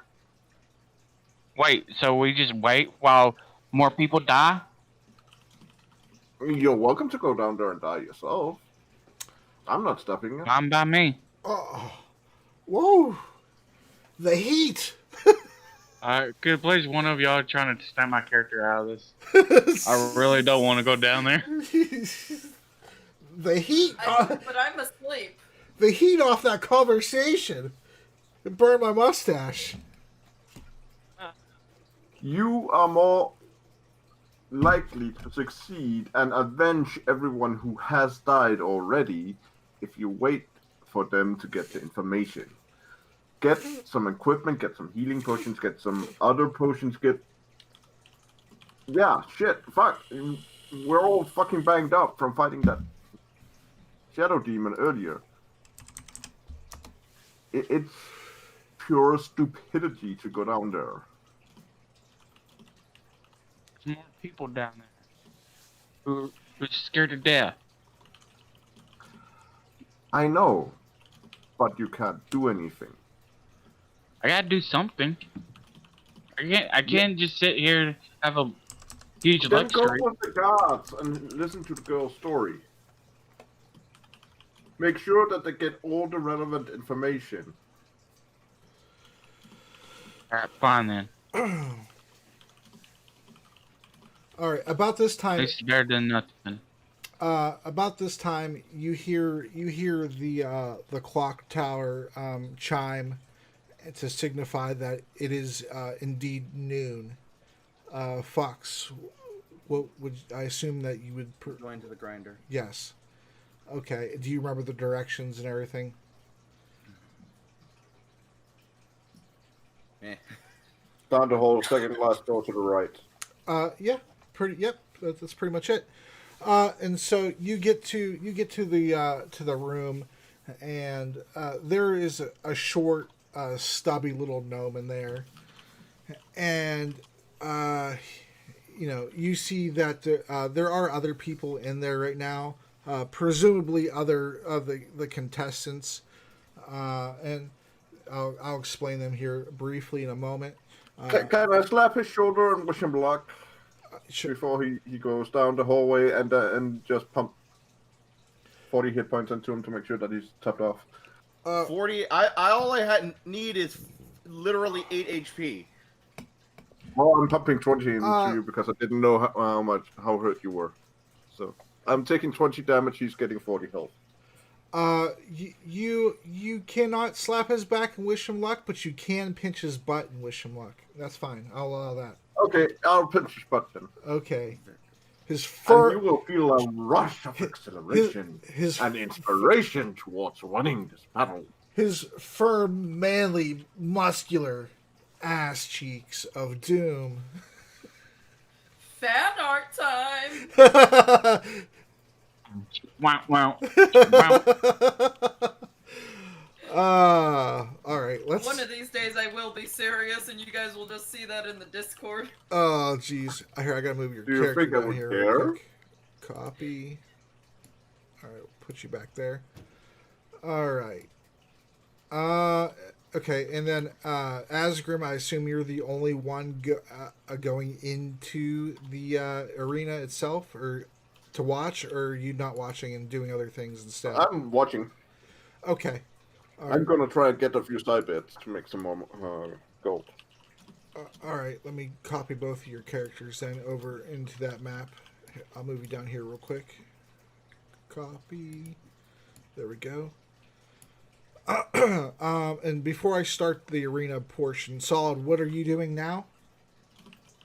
I'm going to the guard station with the little girl. Oh, okay. So you're following behind them then.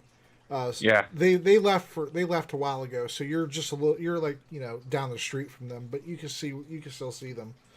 We'll put you over there then, and then we'll start the arena stuff. Solid became a daddy. Is Raz back yet?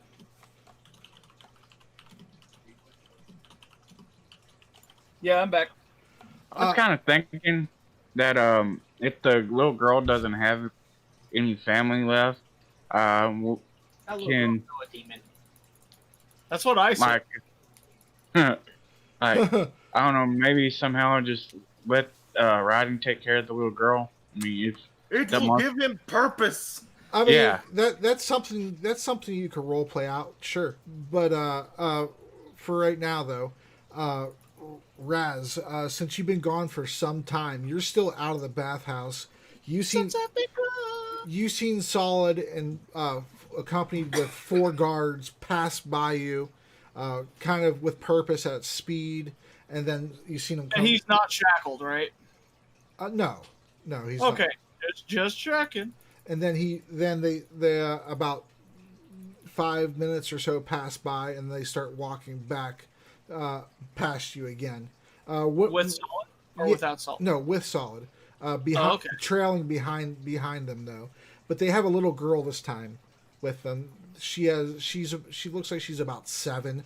She's a human. She's wet, has blonde hair down to a little bit past her shoulders, and she's kind of all cut up a little bit, and that's about all you know of that situation right now. Was she dirty? No, not really. The bottoms of her dress kind of would be, but out of character, like knowledge that you don't know right now. She went swimming basically in the water, in the sewer, the underground river, to get away from the demon, and so they cleaned her off. And then from there, the shoreline, she went through the sewers a little bit, so just the bottom of her dress is dirty, but she does have a little bit of a sewer smell to her. All right. Well, Roz isn't gonna get involved in that shit. Okay, what would you like to do before I adjudicate Fox and You would Asgrim? like to talk to some of the nearby gobos, right? In Goblin. Okay, yeah. Hey, anyway. And he would like to inquire, I believe it was Denise, if I'm not mistaken, the owner of the establishment, assuming the guy wasn't lying? Yeah, there's some goblins working the tending to the fields over here. Really? Mm-hmm. Let me see if I can. Where the hell did it go? I had it up. Oh, it's over here. All right. So I talked to some of these gobos and asked them if they know who the hell this other goblo is. This goblina. What's her name? I believe it was Denise, wasn't it? No, it wasn't. Well, I know it started with a D. Roz wouldn't have forgotten. I have, because I'm like... Delilah. Yeah. Delilah? Mm-hmm. It was Delilah. I'm going to have to remember it now. I'm going to have to sing it every time. No! Anyway. Delilah? You mean the princess? No, the The owner princess. of the innkeeper. Yeah. The owner of the Yeah, but the goblin said the princess. Mm-hmm. Oh, so she's a princess now, is she? The princess doesn't own the tavern up there, the inn. Really? Who does? Let me see here.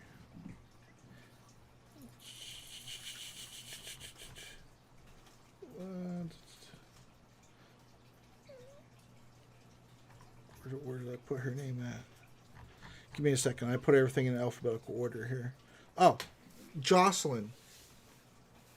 So who's this Jocelyn? She's the owner of the inn. Any info about where she might be, what she looks like? She's a human. I don't really associate with those rich hoity-toity people. Well, thanks for your help, friendo. Gives him a gold. A gold piece? Wow! That's a lot of money. Thank you, sir. Oh, it's my pleasure. All right. Jocelyn, eh? So he's gonna go from the gobos. Mm-hmm. I don't know how long that took him, but Yeah, just like 5 minutes. You have another action or so. he's gonna look for well-to-do hoity-toity humans. Okay. There's I'm plenty. assuming he can find some of those. Oh yeah, there's plenty of them. So Pretty much anything from here up on the map. all right, so he'll stop like a guy because I don't think a woman wants to talk to Ross, honestly. Okay. Yeah, and so you're on Merchants Row, and there's a lot of temporary vendor stalls on that road. A lot of barkers trying to get people to come over and see their goods and things like that. There are a few people there now, just not as many as would normally be there because of the event about to happen here soon. But you do find a male. He looks like he's from the church, the temple. Oh, okay. Can I help you? Yes, Your Holiness. Are you in danger? Not at the moment. Would you like to join the church? Jesus Christ of Latter-day Saints? No, I'm just kidding. Oh God, the Mormons. I'm just kidding. I'm just kidding. No, it's from the temple of Ilmater. All right. I was wondering if you knew of a person named Jocelyn. That sounds familiar. Does she own that inn up the street there? Yeah, that'd be the one. I've seen her. She works there during the week. What about her? Sorry, that's not in character. That was me. Well, I was just wondering if I could perhaps have a meeting with her, or if she has a place of residence where I could maybe say hi.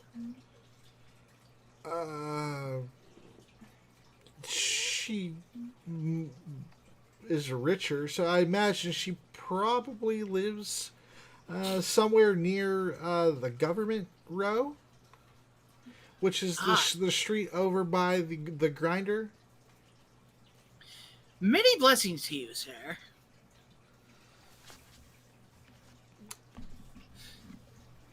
off. Thank you. So she works there during the week. I'm assuming, is this like the weekend? Yes, it is. It's Friday And the group will be here until Sunday. Sometime Sunday. until Sunday. Yeah. So I could hypothetically no wait, because Sunday's still the weekend. Fuck.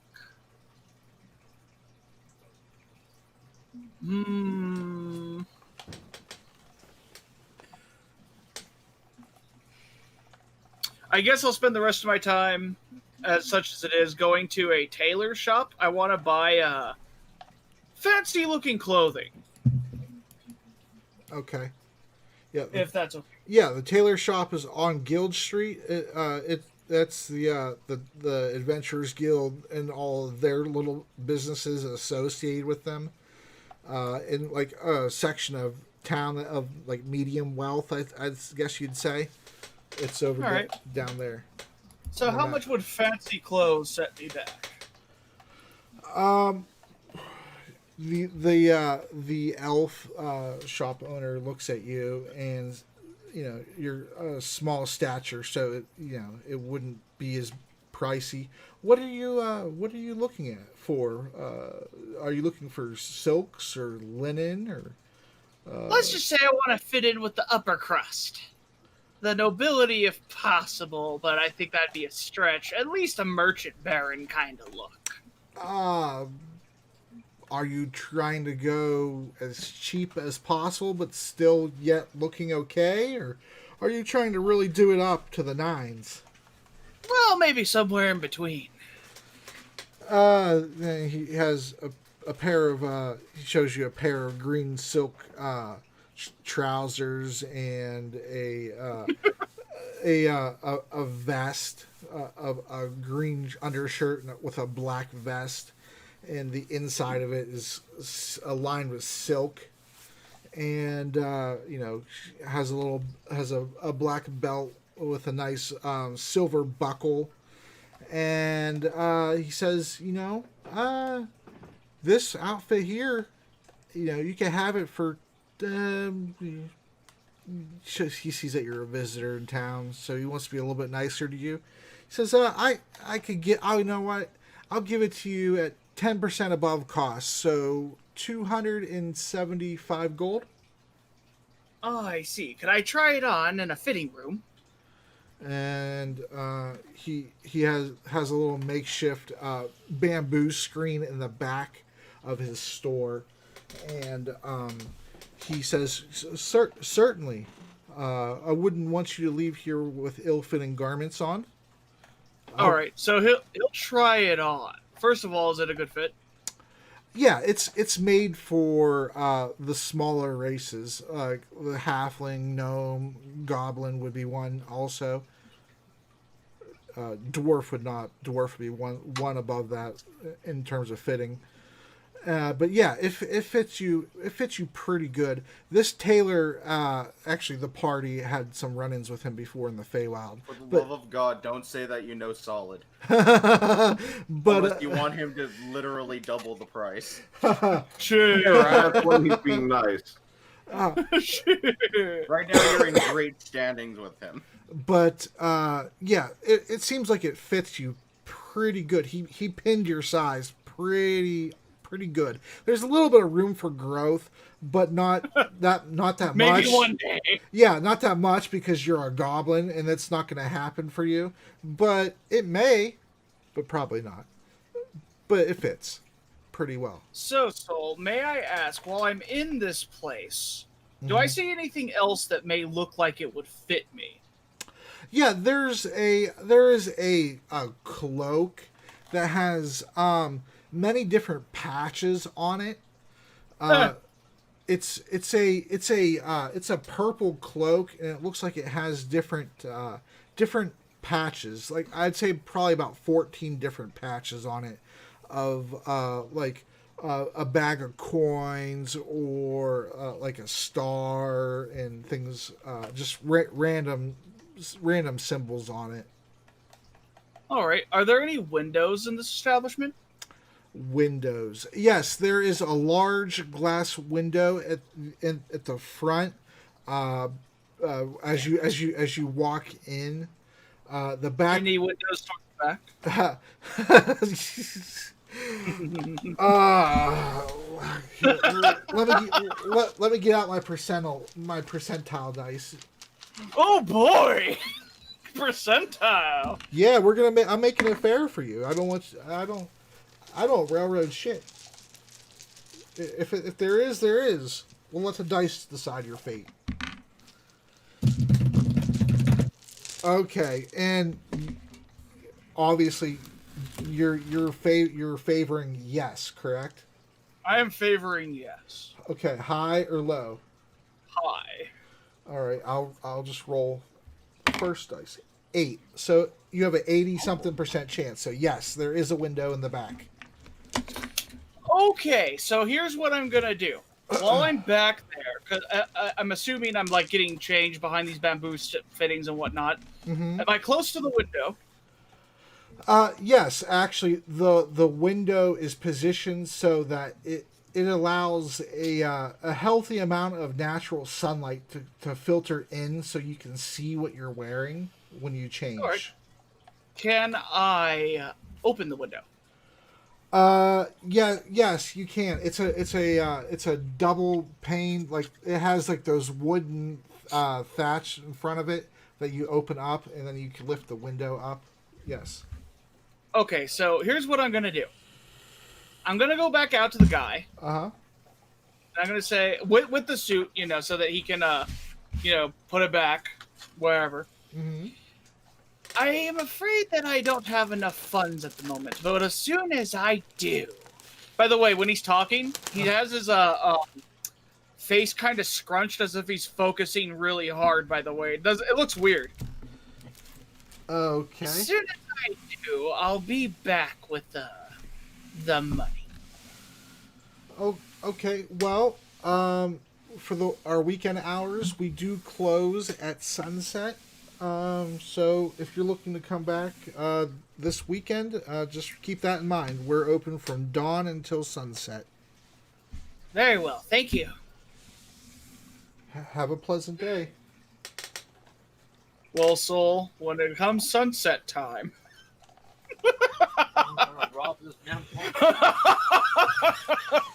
Yeah. Okay. All right. So finally, let's get to Asgrim and Fox now.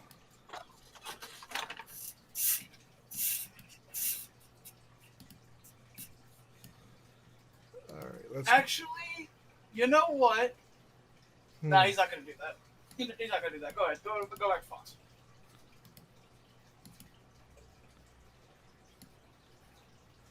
Asgrim, do you want to sit in the nobility section, or try to like sneak into there, or do you want to just go into the visitor section that's open to you? Oh. Uh-oh. Well, I'm gonna take the visitor/comment section because I'm kind of low on funds. If I wasn't low on funds, I would sneak into. Okay, let me open that up for you.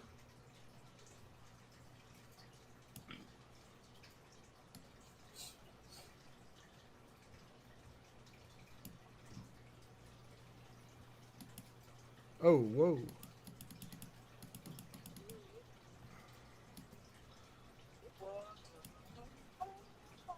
That's all right.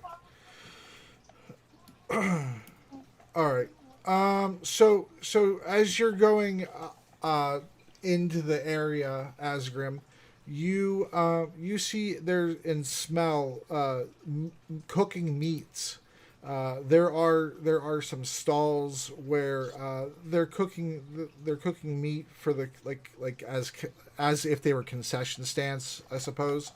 And there's like a little beer garden, and then you see little tents further away from those areas that don't smell very pleasant. Those are where people use the restrooms at, and those are blocked off from the food sections as best as they can be.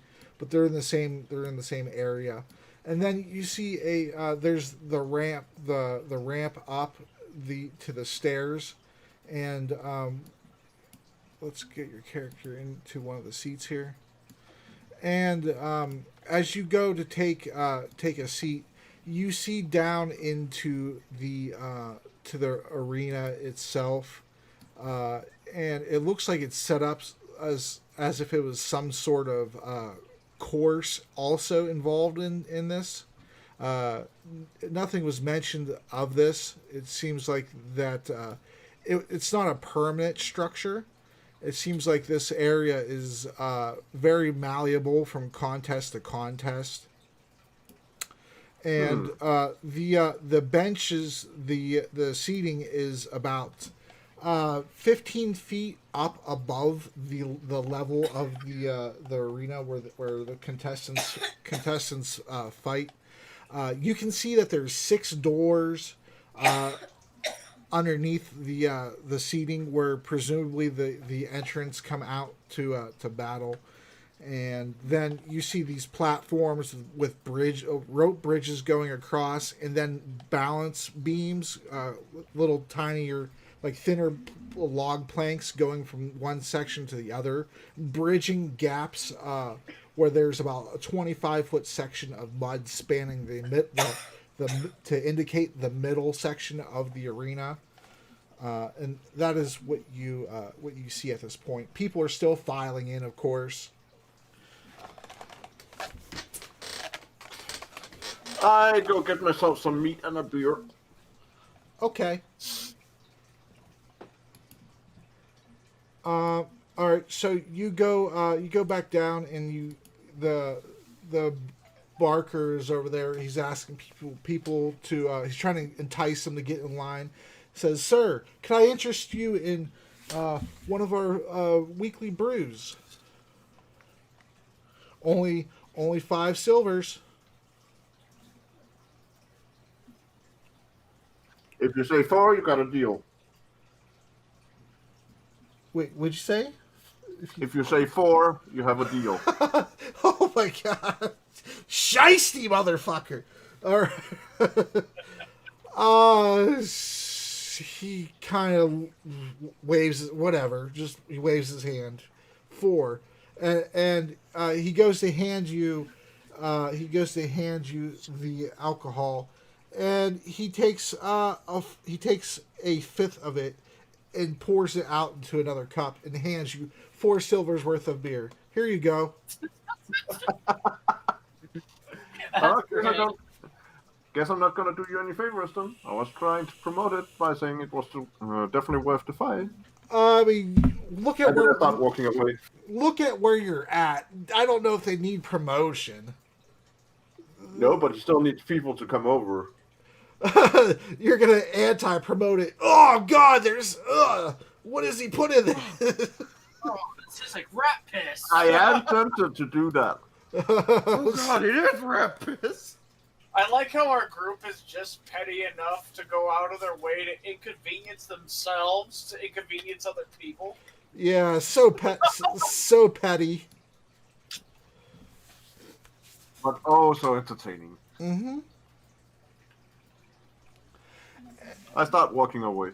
All right, so you walk back to your seating, and you see. Hey, my meat. Oh yeah, right. That's right. Okay, so you're walking to the next stall then. My mistake. It's the next one over, and you see that they have big hunks of big drumsticks of chicken, and there's some sausages, and they're preparing the food. Okay. That's fine, solid. They're preparing the food right there, and it doesn't look particularly unsanitary, I would say, but you definitely see flies and things buzzing around and whatnot, as you would as you would for outside food, and but you know they're shooing them away and stuff. It's finally. I presume you're standing in line for the food. You get up to the tent, and what do you have? I look for a decent-sized piece of meat, and preferably something that's cut. Uh, like boar? Would you like boar or? Yeah, Yeah. or sounds fine. All right. You can. How many slices? Give me 2 and some bread. 2 slices and some bread. All right. That's 5 silver.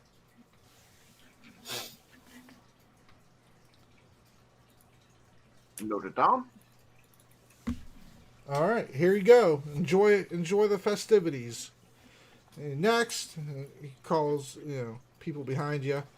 All right. As you head back to your seat, you notice that there's a few guards positioned up in each corner of the arena, and you see that beyond your seating, there's a carpeted staircase, and there's two individual seats specifically set out, and they're actually up above the door. And you notice that in those seats is Erasmus and his familiar Fenris. What the fuck, Erasmus? I walk over. Like, As you walk over, one of the guards comes to try to get in your way, and Erasmus looks over. As you know, he didn't originally notice you, but now the guard is called to action. He waves the guard off. It says, "I know this one. He was one of my students about 6 months ago." yeah, time flies. What are you doing here? Well, we are doing sort of multiple things, but yeah, we ended up here, and actually another one of our companions is down there. The one that actually saved you is gonna fight today. I had no idea. As he kind of looks like he had every idea. I've been in town for some time, and I seen when he signed up, and that you placed a bet on him. Should be a good fight. I'm hoping so. Well, You gotta support your teammates. Some moral support here and there. what Making some money on it doesn't hurt. gotta make money whenever you can. That's why I run that school. Although it doesn't make you much money nowadays. So, how long are you gonna be in town? Well, at least until Sunday. What are your plans after that, if I can inquire? That depends on who of my companions you would ask. One wants to go into the sewer and fight demons. One wants to go out and save some people across the fucking country. And he also wants to go save a vampire from the Shadowfell. So yeah, sounds like you're all in a disagreement on what to do, huh? I'm just here for the voice of reason. That sounds scary, right? I'm the reasonable one in the group. That would be scary. Well, you're talking about Katrina still, huh? Yeah. Well, I can't stop you from. Well, I've already tried discouraging that action, but if you want to go off and save her, that's on you. I already told you I can't help. Actually, you can. How's that? By giving us a vial of your blood. What? What? Explain. What? He's dumbfounded at that. Why why ever do you? Are you trying to curse me?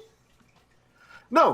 We're actually trying to gain access to a secret entrance that somehow both you and her are related to, and it needs some kind of blood proof. So How do you know? How did you know that her and I are related? she told us. How did she? I did. How did she know? I have no idea. You just dropped a whole bunch of knowledge on me that I had no. You guys have been busy. Yeah. Well, paved with. A vial of my blood for a You're going to the cave? Yeah, we need to go there to what was it we need to go there for again? I forgot. So that way we can somehow stop the Avuzal and get Arana. Oh yeah. World. Yeah, you're trying to. Oh yeah, there also we could get to stop the Avuzal and possibly save Irana, who's apparently still alive, but with the Avuzal. So This, I must caution you again that this mission that you're supposing that you wish to take might cause the end of the world. It could also lead to death. It could also, yeah, I know. You have a high probability of being kaput. Fenris says. In other words, he thinks you're gonna die. We also know that Erasmus is the next one to become the Avuzal, so we best stop it if he doesn't want to become one. You stay out of this, you metagaming ass. All right. We know that actually, I see. Okay. Speak to me after the matches. I don't wish to talk about this unpleasant blood business here. Understandable. We are up at the inn. You can come find us. The only people bleeding in this arena this day are the contestants, and that's what we're here to see. Blood. Wow, how civil. But I wish you a fine day, unless you're willing to make a bet. Make a bet? No, that's not my place. Okay.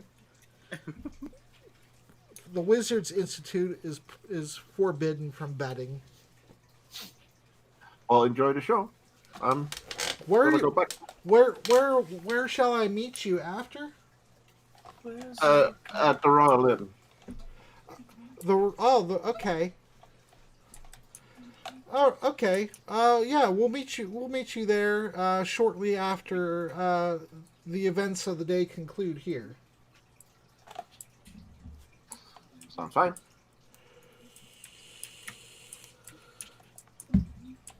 And yes, it was on purpose that I let our hand drop. Say again? It was purely on purpose that I let him know we had that information.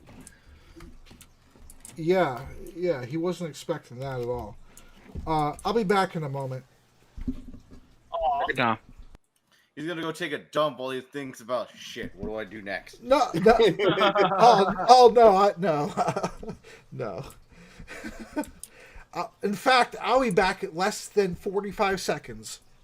1, 2, 3, 4, 5, 6, 7, 8, 9, 10, 11, 12, 13, 14, 15, 16, Probably not wearing his headphones. 49, 52, 1, 7, 11, 49, 23, 24, 25, 42, 42, 42, 9, 30, 31, 32, 33, 34, 35, 36, 37, Back.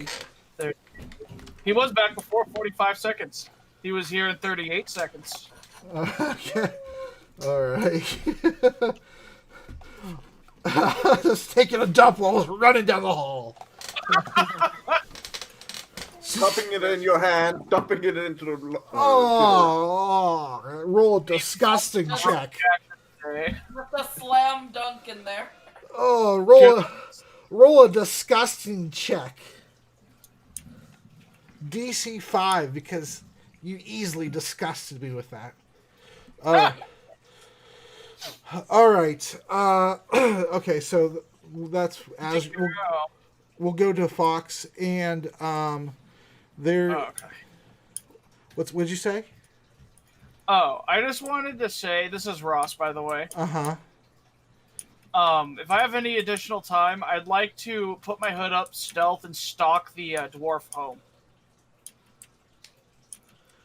Oh, the dwarf from the inn? Yes. Well, I mean, he's not going home though. Oh, You want to wait until his shift is over at night and then stalk him home?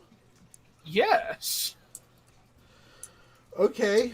You're gonna be waiting. Let's see, like 10 hours.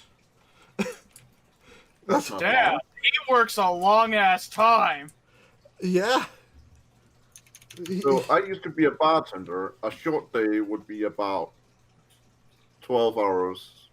Yeah, A but he normal, was already normal day would be about got 15. there. A long day would be somewhere in the vicinity of 20. Yeah, I was kind of shorting it just so you didn't have to wait until like 2 a.m. Fine. That I would guess, actually make sense, Sol, I because guess I'll steal from the guy first before I stalk him home. Jesus, he might as well live at that place. Oh wait, you're talking about the tailor? Well, no. I'm gonna steal from the tailor, but I want to know where the dwarf lives. You see. Okay. But if the dwarf is gonna be there forever and a half, Jesus Christ. Yeah, you have to remember, Sol, there are additional people in the city due to the fights in the arena, which would mean more guests at the inn, so it would be stupid to close early. Yeah. He's most likely going to close when people start to thin out. Uh-huh. And he's not making any more money, so that would most likely be 2, 3 a.m. Yeah. Yeah, it would. I was just trying to make it so he wasn't waiting all like a 10-hour wait already is pretty long for you to just be like brooding outside the inn. Well, I still don't have anything to do until at least sunset when they close. So either way. Yeah, the auction, but that's actually at sunset also. So I actually don't have like a massive amount of money. I have like 200 something gold. Okay. Like 220 gold. So I'm like, what am I gonna get at the auction anyway? Herpes. Yeah, probably. Herpes being the ultimate bow that exists in this universe. All right. So if everyone's done, I'll go to Fox. Hi, I'm Fox. Okay. So yeah. I only have one thing. God. I feed my time some of the meat. Oh, okay. And bread. And then I'll try to strike up conversations to make bets with people around me. All right. So the little slime, he kind of gets skinny so he can be taller. Reaches a little pseudopod up and grabs the meat and pulls it into his body. And he makes a little cooing noise that the doctor just made. Just because? The doctor could play the voice of the slime. That's fine. I will not name him Rimaru.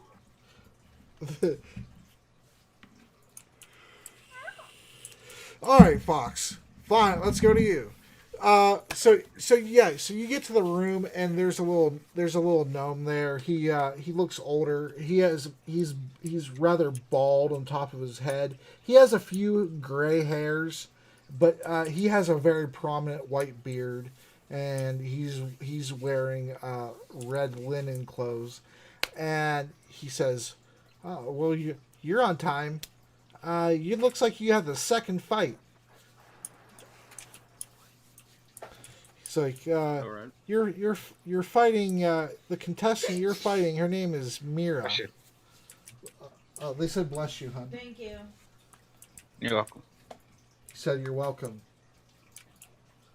That's the last message I'm relaying between you two. I'm trying to continue with Fox. We're gonna be pen pals. That's fine. Whatever. So he says, yeah, the contestant you're fighting is a halfling. It looks her name is Mira. I assume you probably don't know who she is. No, I do not. He says the contestants. What happens here is every week they sometimes every 2 weeks, but usually every week they change the arena layout just a bit. I mean, the building itself is solid, it's permanent, but they add some fixtures and obstacles and things into it to make the fights more interesting for the crowds, you see. So what's going to happen here is thanks for the lemon, Solid. Sure. So what's going to happen here is the contestants on your side here, and you look around and you see that there's a orc or half orc perhaps. You see a wood elf, and you see a male human fighter. He says your match is the second match. So what's going to happen before the matches start is the King Bernard is going to come down and he's going to personally inspect you guys. It's kind of more of a formality, more of a ceremony thing. But he's going to make sure that your weapon, he's going to look at your weapons, make sure you don't have any vials of poison on you or anything like that. This fight isn't to the death or anything, and he just wants to make sure everybody's, playing fair. And then after he comes, I'm not sure which side he's coming to first, Mira's side or this side, but after that he's going to go take his seat, and King Jorgen Fireaxe from Stonegate's in town, so him and King Bernard are going to be sitting up in the arena, and then we're going to make the announcements, and the first fight's going to happen, and then after that there's going to be a period where they clean up the arena, to make sure that there isn't anything out of place or broken or anything like that. And then, after a certain amount of time, about 15, 30 minutes or so, then your fight's going to happen. And, you have one fight today, and then if you win, you have a fight tomorrow, presumably if you're doing all the fights. And then on the final day, whoever wins all their fights will fight each other in a single elimination, and then that person will go on and he'll have 1 or 2 fights and then fight the champion. And then if you win that match, your reward is a prize purse along with a dinner at the castle with the king and his daughter and his wife. Does it sound okay? Yeah. All right. In the meantime, you feel free to he shows you that there's some target dummies down there. Feel free to practice your. Oh, there's one thing I forgot to tell you. He kind of cuts himself off, and he says, when you start to fight, you're not going to have your weapon. Your weapon is going to be placed in the arena itself. And you actually, same thing with your opponent. Their weapons are going to be placed in the arena too. And you guys have to kind of do, like I said, the obstacles to get to your weapons before you fight. Very well. So if you're faster than they are, there's a good chance that you could be fighting somebody who's unarmed. In that case, easy match, right? He says, but before that happens, and your weapon is surrendered to be put into the arena, feel free to practice or shine your armor or whatever you like to do. Talk to the other contestants if they wish to talk to you. I don't know. And have a good match, clean, safe match, and we'll just wait for the king. So, is there any? Did you want anything further on the contestants on your side, or did you want to progress? There's only one thing. He's going to be observing them, right? Not really interacting with them, just because, well, he doesn't really feel like talking right now. He doesn't really feel like talking to anybody, Okay. right? But because I've never gotten to use this, how many minutes until? Until your fight, or until the king Yeah. comes? Until my fight. Let's see. The king's going to be there about a half hour or so. Then the first fight, and then your fight. It's gonna be at least an hour. It's gonna be an hour and a half. About How many contestants are down here? on your side, or Yeah. or total in the whole thing On my side, or at least that I can observe. that you can observe. You can observe. Let's see here. Let me make sure.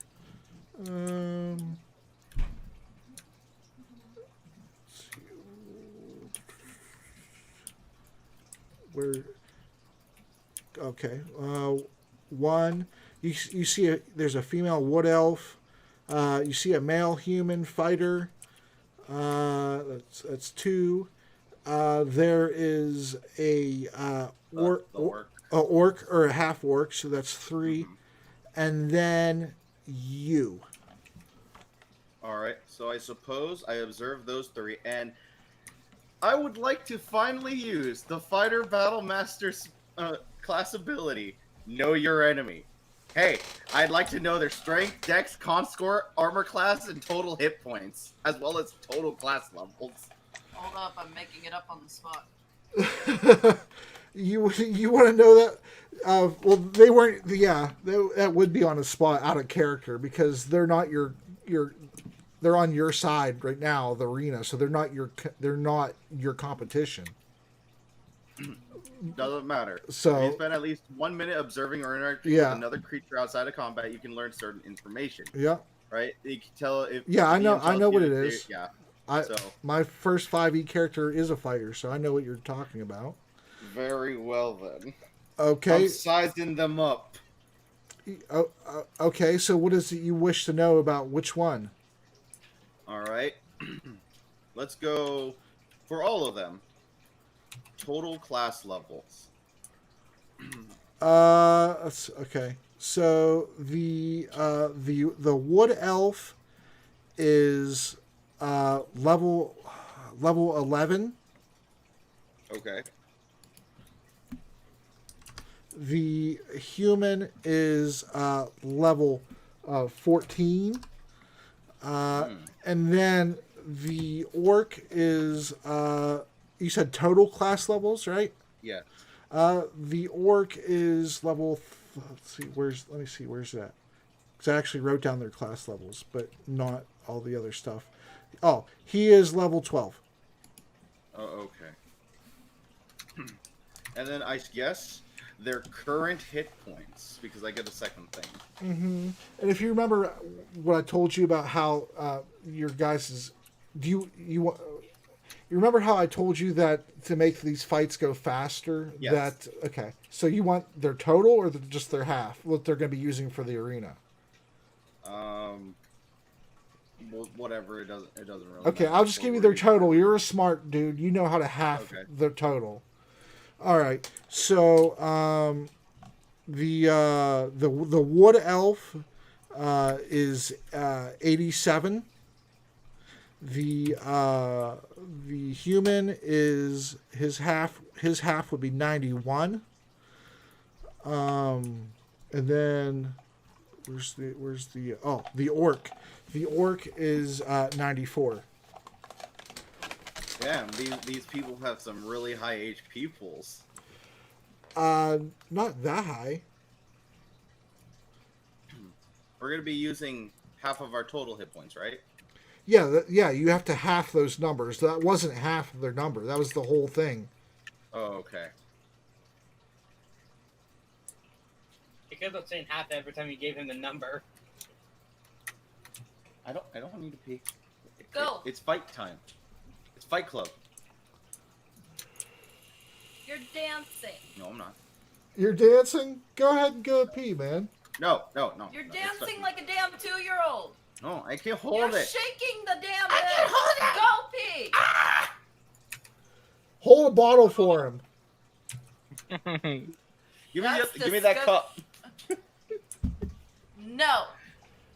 Come on, Give me that cup. he's a truck driver. You never heard of piss jugs? Yeah, but that's far away from me. I'm fine. It doesn't have to be. All right. So, you said you didn't want to talk to any of them, so you just want me to progress it to when the king shows up. Mm-hmm. All right. So King Bernard shows up, and he's escorted by 2 guards, and King Jorgen Fireaxe is with him as well. And as they walk into the room, King Bernard looks kind of disinterested, like this is just a routine that he has to go through every time, and he's just kind of sick of it, really. But King Jorgen Fireaxe, the King of Stonegate, remembers you, and he goes to shake your hand. Do you remember me, laddie? I do. It was a tough battle, but I see that a lot of people made it through. Shakes his hand. I'm surprised to see you here.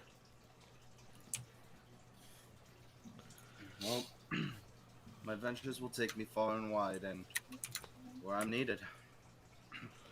And then King Bernard takes notice that King Jorgen recognizes and kind of as at least your acquaintance. And he kind of bypasses 2 of the contestants to come over to you. And the contestants seem like they're a little annoyed at that. And he says, well, you look like a strong, healthy young lad. He's like, is this your first arena bout? Yes, this is.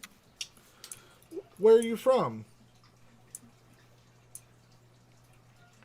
Small town, not actually that far from here. Westwind. Ah, I see. So you would be a farmer? Yes, grew up as a farmer. Hmm. My lord. Yes, you would recognize this guy as your king, even if you never have met him before.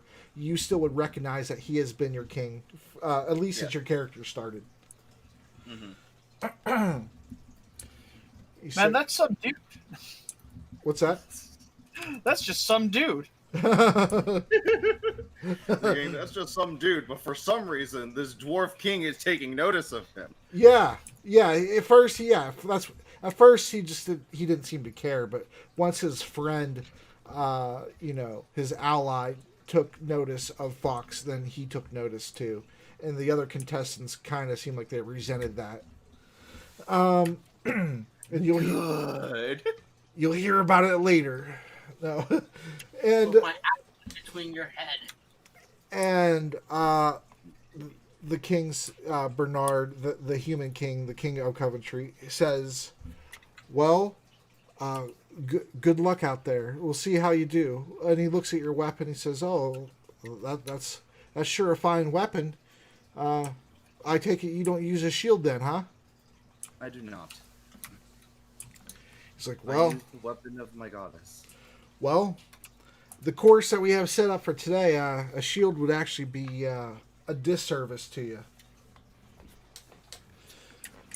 Kind of gives you a little hint as kind of a hint that he didn't give other people. And even though you heard me describe the description of this place to Asgrim, he's now you actually know something is up. And he says, "Well, I gotta go see the other contestants on the opposite side, the people that you guys are gonna be fighting." He's like, "Did they tell you what did they tell you what door you're going out of?" Did they? No, Waylon didn't tell you that portion yet. I have not been told yet. And he kind of looks at Waylon, and kind of, well, why, like shrugs, like, why, he's like, well, we usually don't do that, King, until after you depart. We give the final instructions then, but I guess it doesn't matter. The middle door for today. And he says, very well. And he wishes you luck, and King Jorgen's Bows to both, yeah, my lord. and King Jorgen, shakes your hand again up near the bend of your elbow, Gives and him, that firm, hearty shake. He's definitely a lot stronger now. and you've been mastered. No. This is my right arm's a lot stronger than my left arm.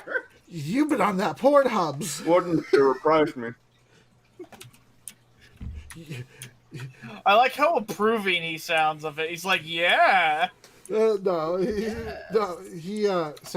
shakes your hand and wishes you luck, and he says that he'll be in town until Sunday morning. If you happen to stop by, he'll be drinking at the tavern tonight, and then he'll be at the castle until Sunday. It's like perhaps we can drink with each other and see which one hits the floor first. Yeah, and so with that, him and the king, both the kings depart. And before they close the door, you can see outside of the door, they have a sort of like an escort of, they're not, I wouldn't call them slaves, but there's definitely indentured servants. Yeah, they're definitely some type of servants, and they have one Minions. They have I don't know if you know what a palanquin is, but they have a palanquin, which is basically a cart without wheels that you use the wooden handles to pick up and carry somebody by. Yes. The carriage, yeah. So they get in the palanquin, and then they are walking off towards presumably the other side. While this is going on, is anybody outside the arena doing anything? I know the doctor's still sleeping. Solid. You made it to the guardhouse, and the little girl's there, and one of the guards hands her a blanket, and then one of the other guards pours her some sort of warm beverage. It smells like tea. And what would you like to do, sir? I will listen to this local story. All right. So you can see that she's kind of shivering, but she has the blanket wrapped tightly around her, and she's starting to warm up. The place is rather cozy, actually. It's a little bit smaller, and the fireplace is a little bit oversized for a building of this size. And so one of the guards says to her, "Now tell us plainly, if you can, what exactly happened, and if you happen to know of the whereabouts of any possible survivors." And so she's like, "Okay, I'll do the best I can. I didn't get to see, but there was a group of people who were running from something, and all of a sudden this large floating monster. Keep in mind that this little girl's 7, so she's not going to have bigger vocabulary or knowledge of somebody who's an adult. So she says, this big floating monster came into view, and he started chasing them and spitting some type of substance on them, and they ran up in through this up the sewers to try to escape it, and when they got too far away, the monster was being held back by some type of large hand, and the guard says, large hand. What is that? What do you mean? Like a person was holding it back, and she says, no, it was like a floating hand. And he says, well, that sounds like magic. And she said, yes, it probably was. I don't think it wasn't a person's hand, so it had to have been magic. But it was, as it was holding it back, the monster lost interest in pursuing the group who was leaving the sewers, and so it turned its attention to our city below, and the guard kind of seems a little shocked that there's a city down there, and he's, what do you mean? And she's like, well, us poor folk who can't afford to live in town proper live in the sewers. We've lived there since I was born. And what? What? Those poor people living in the sewer. Oh.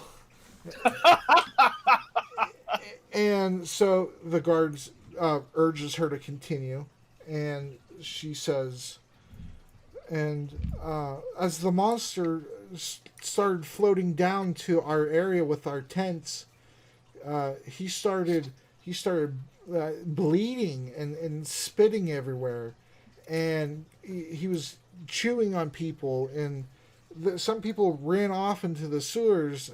I know that I don't know what happened to them after that, but some people got away. But a good portion of people, and she's trying to recall how many, but she doesn't know how to count terribly high. So she's like this many, and she like flashes probably about 50 people, and she says, and he started chewing them up and cutting them apart, and my parents, we were in the tent at the end, and they pushed me away and urged me to leave, and I didn't want to go at first, but I seen that they weren't going to be able to get away with me, and they were trying to protect me, and I don't know what happened to them exactly, but I imagine the worst probably happened. And so I went down into the water, and the current carried me underneath the bridge, and I was scraped up against the side of the rocks, and I managed to get to the other side, and I climbed out, and there was a staircase, and she's explaining how she got out of the sewers, and she's explaining to him, there was a staircase and a railing, and I went up the staircase, and there was a little other smaller monster down there, but he was friendly, and he escorted me to a pipe to lead on the way out. And as I climbed up the stairs, it was the portion of the area that the group of people I saw were fleeing from. So basically, she's explaining that it's a rather large loop that's a square, and she says, and then I went up to the sewers, climbed up the ladder, and that monster, I looked back, and people who were there were some people who were still alive, but most of the people were dead on the ground by the time I got up there. And I knocked and pounded on the sewer metal, and the group outside that you were with, I heard you guys talking a little bit, so I was trying to pound to get your attention, and finally the sword was open, and I climbed out. Now we're here. And the guard kind of like can't really believe her story, but he obviously does believe her. And looks over at you, Solid, and kind of like puts his eyes down a little bit because he originally didn't really believe you and thought maybe you were trying to trick him into some type of plan. I want you to know that after hearing this, my character's really, really pissed off after hearing the story. Oh, go ahead. Bro. Roleplay it. Alright, hold on. Hold on. Okay. Oh. Okay. So, after they, like, looking at me, my character's all, like, grinny face, like, pissed. Let's see. Are you sure there's no other survivors down there? Well, she says, well, as I said, I seen some people flee. They were able to get away. At first the monster he flew in from the bottom portion of our city, and it took him a while to get up to the front. And the people who noticed him first were they left.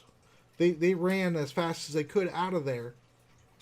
So presumably, they're still down in the sewers somewhere. But most everybody, they died. I'd say, at least 6 or 7 people were able to escape. Now my character is looking at the guard saying, now you believe me? And the guard says to you, yeah, I have, unless you work something out with this little girl, I see no reason to not trust the story. That poor guard's probably been through some shit. This little girl seems pretty sus. They're always robbing the bank every fucking day, damn it. No. No. Get away with it, little girls. No, he says, well, we, like I was telling you before, we kind of just have a small patrol. We don't have very many people because most of our troops were sent to the front lines, to protect the city and possibly advance our troops. I don't know exactly how many people we have to really spare, because you see how many people are in town. They're all in town for the Hornmoot Festival, and there really isn't too many guards we can spare, because it sounds like to me that at least a few of us are gonna die if we go down there. So I don't. What about the people in the arena? That little event that's going on.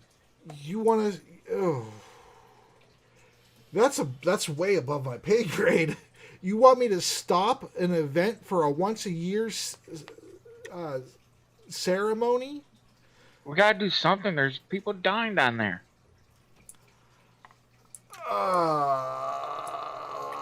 I really want. Okay. Persuasion. Yeah. That's gonna. We gotta do something. Yeah, that's gonna be a. I was trying to think of a number in my head. Oh my God! Make a persuasion check, man. Persuasion's 5, right? No, your persuasion. No. Your persuasion is 2. Nat 20. Nat 20. Nat 20. Nah. Yeah, you're gonna need like a 19 or a 20 on that. I want to hear him persuade the whole freaking tournament. Oh, it's D20 plus 2. 0, right? Plus 2. 2. Okay. Nat 1. Fudge. Woo! You do have that inspiration token, by the way. So you can re-roll it right now if you wish to. That is true. If you wish to. Use it. If you don't want to use it, that's fine. That's totally fine. 12. He says, you know, that has a very high chance of getting me fired. I don't. So so You're gonna have to go into the arena. I do know that the king is in there. You might have to speak to him directly for something to be canceled. That's that big of an event. You have no idea how much money this event brings into our town. This is really what's funding our war costs. I mean, all right, fine then. to cancel It's all such. about the money, huh? It's all about the money, huh? There are people dying down there, and y'all care about some money. These are people. Yes, They're down there. Yes, and if we can't afford to defend our city, it's gonna be a whole lot more people. Fine, I'll go True. down there myself.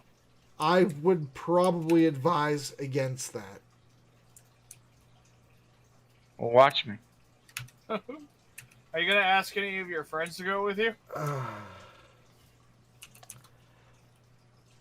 Just keep in mind, my character is very, very pissed off because after hearing all that story and knowing that all that is all our fault, that they are dead, he's very pissed off.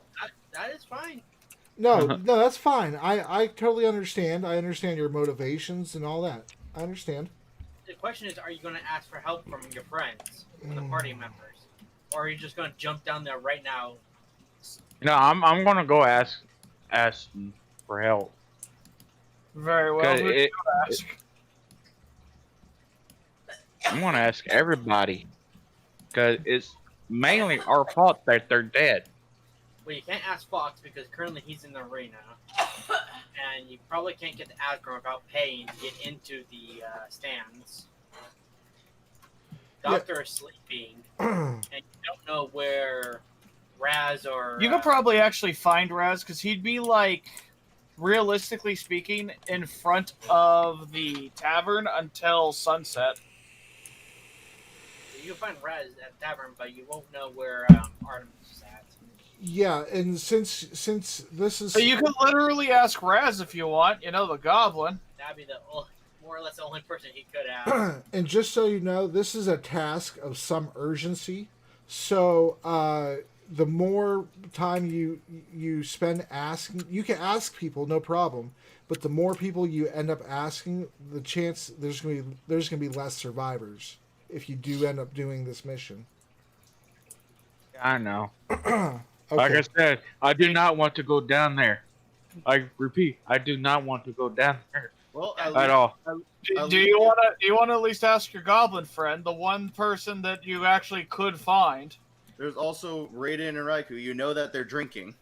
Yeah, and like Well, the guard just said, you could go into the arena, but you know there's nothing he can really do he's just some regular schmo.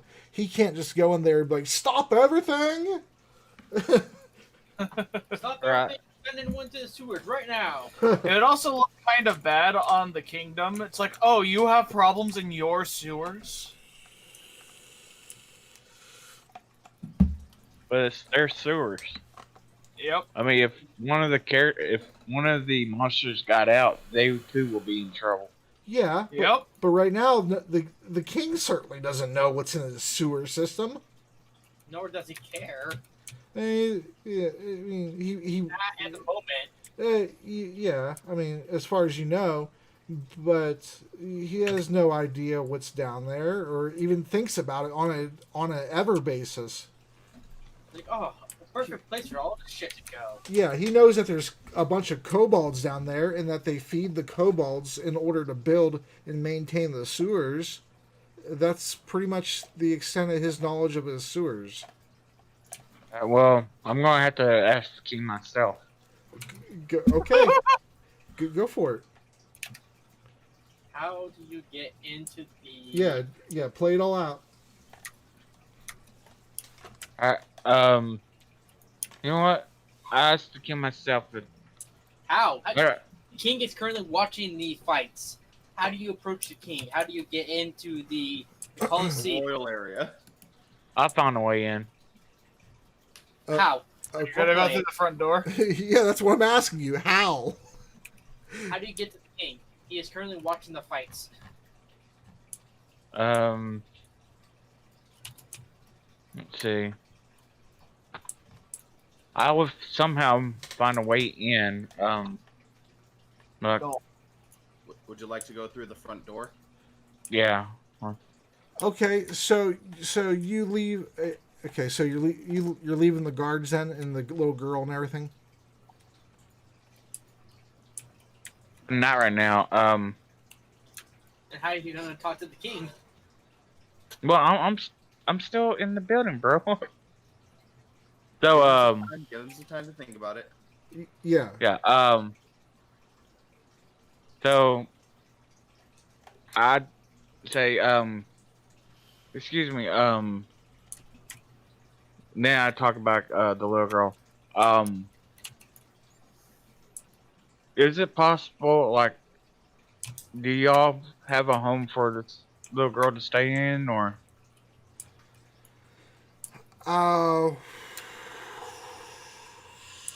We there's an orphanage on the other side of town that may take her in, but how do we know if her parents are dead or not? Or I mean, these are and she's kind of sitting there and kind of getting nervous again as she hears him say this, and he's like, this is all very.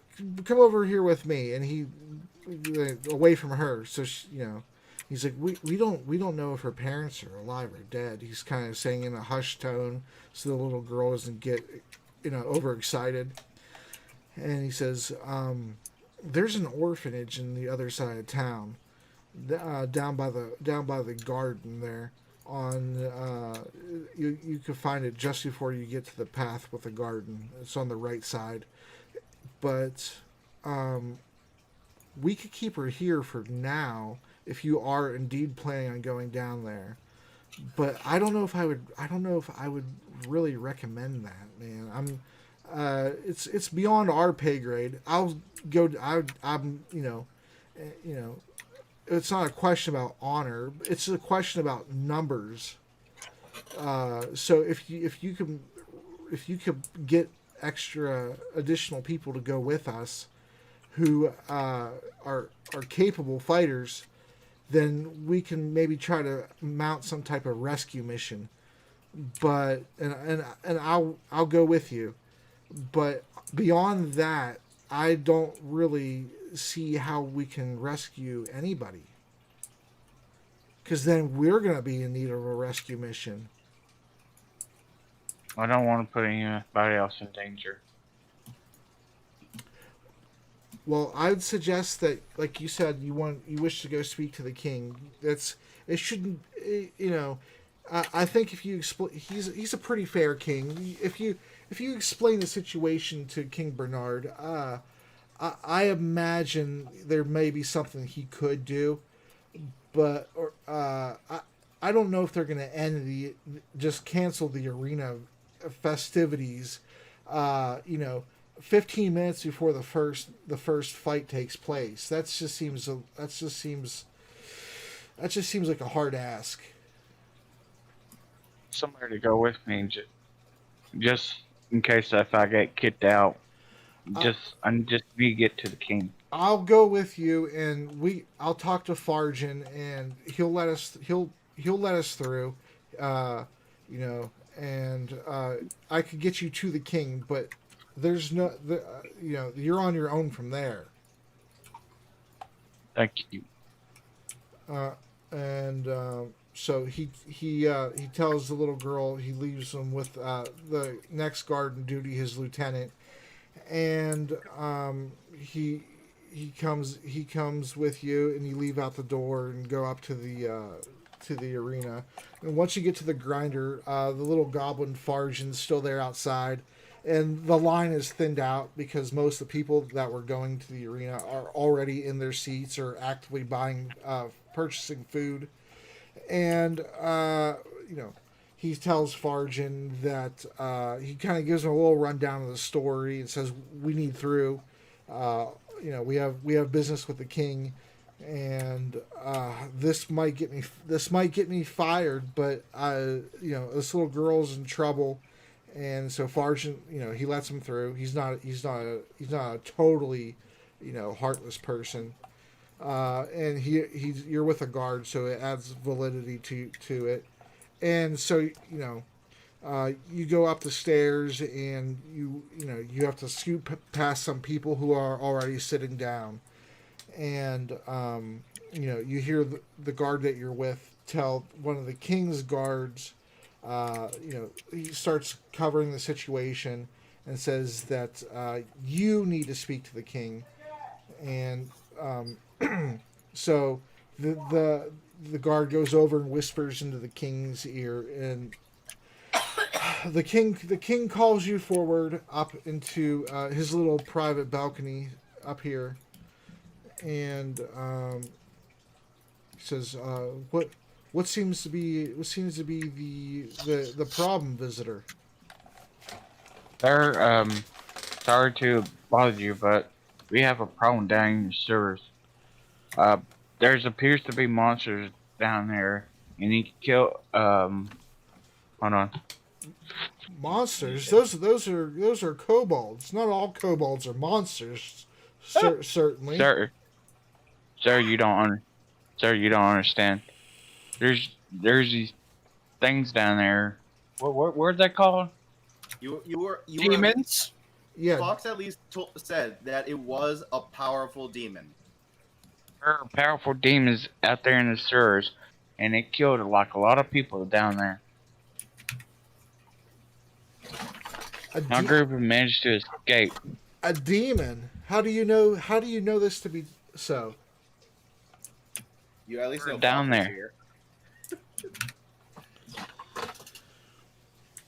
Or at least No. Fox is somewhere in the arena, so you could try to be like, I can get one of my friends. No, what I could have done is just could have spot Fox before I entered. Nah, he's in. I'm in basically the waiting area, the locker room. I'm in the. You won't be able to find me. Or see him in here unless you go down there. Like you'd actually have Okay. to tell the king. There is a fighter here that can validate my story. There is a fighter down in here can validate my story. Who's a fighter here? Who? It's by Fox. Oh, the strong young man we just met. The farmer. Yeah. The farmer. The farmer. Yeah. He can validate your story. You got me saying Yes, sir. validate too. It's validate, damn it. Nope, validate. You got me saying your wrong words. Right. The There needs to be like a persuasion roll for this. A little bit. Yeah. So, how Farmer. how- Validate. how many of these so-called demons are in my sewers? Yes. Ah, So far, all of the abyss!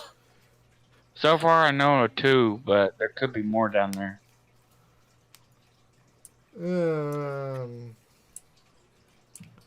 Oh, Asmodeus has been flushing all of his subjects down into your sewers. I thought the smell would give me would have got him a dead giveaway or something like that. the smell of the sewers, huh? Well, it's not usually that pleasant. It's the sewers. Well, what would you what do you propose? Let's say I do believe you. What is it that you propose?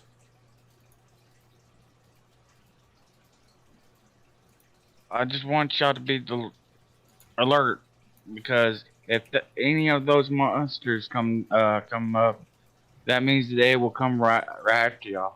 And I know that y'all are short on guards, but y'all need I need something. What? Yes. What is it you need? That's what I'm asking you. I don't know. I'm kind of a little stumped.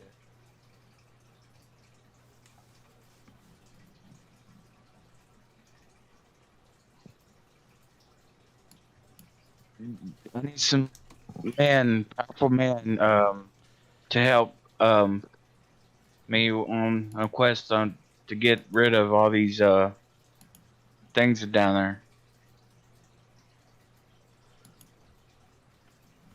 Uh, most of the powerful men, uh, and women, he adds, and women are in this arena. Then I suggest you call out everyone who's entered this arena. Go down there and help out. Roll a persuasion check. That's your +2 check. Oh 25. my god! GG. Well, I wrote a speech for nothing. God damn it. I was gonna win this bullshit and be like people of fucking Coventry and Stonewall. I solid, you guess. GG. I mean, it's Not 5, it, so 22. So I mean, keep it. Yeah, it is a 22, not a 25. And keep in mind that there actually isn't criticals on skill checks, but You're but absolutely right. but still, it's a very good roll either way. yeah, it's still a very good roll.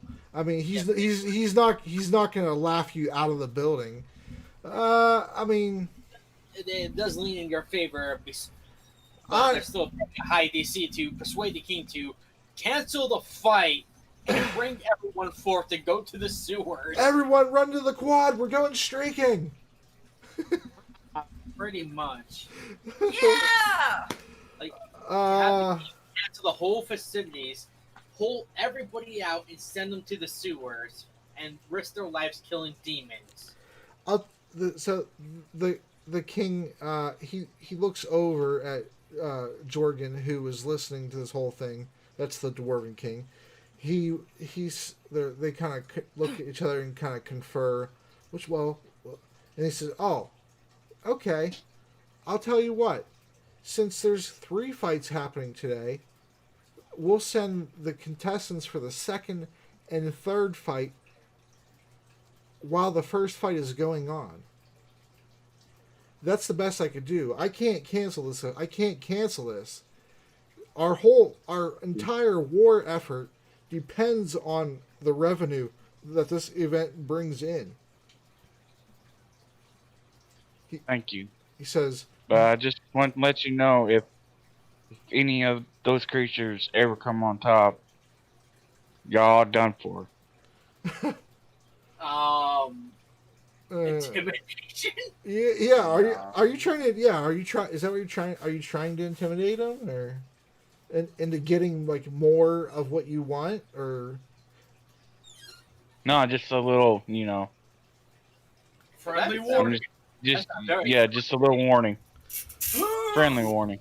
Well, what was the creature bigger than the size of the exit to the sewer? Actually, was it? Yes. It was giant. Yes. Substantial. It was giant. Well, it was a giant. It seems like they're going to have a little bit of a harder time getting out then. The best I could do is send the contestants for round 2 and 3 down there while round 1 is taking place. And then when round 1 is over, those contestants will go down into the sewer while the contestants for round 2 are relieved and come out. That's the absolute best I can do. And that's going to already diminish the quality of the effort against these so-called demons and the quality of the fights themselves.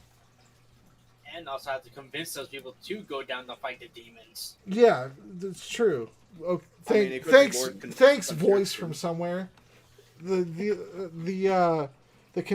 contestants, as far as I could tell, most of them aren't even from our city, so they don't actually owe us anything other than the ones who live in our kingdom.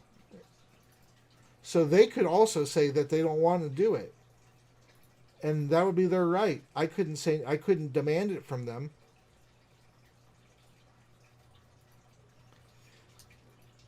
Okay, hold on.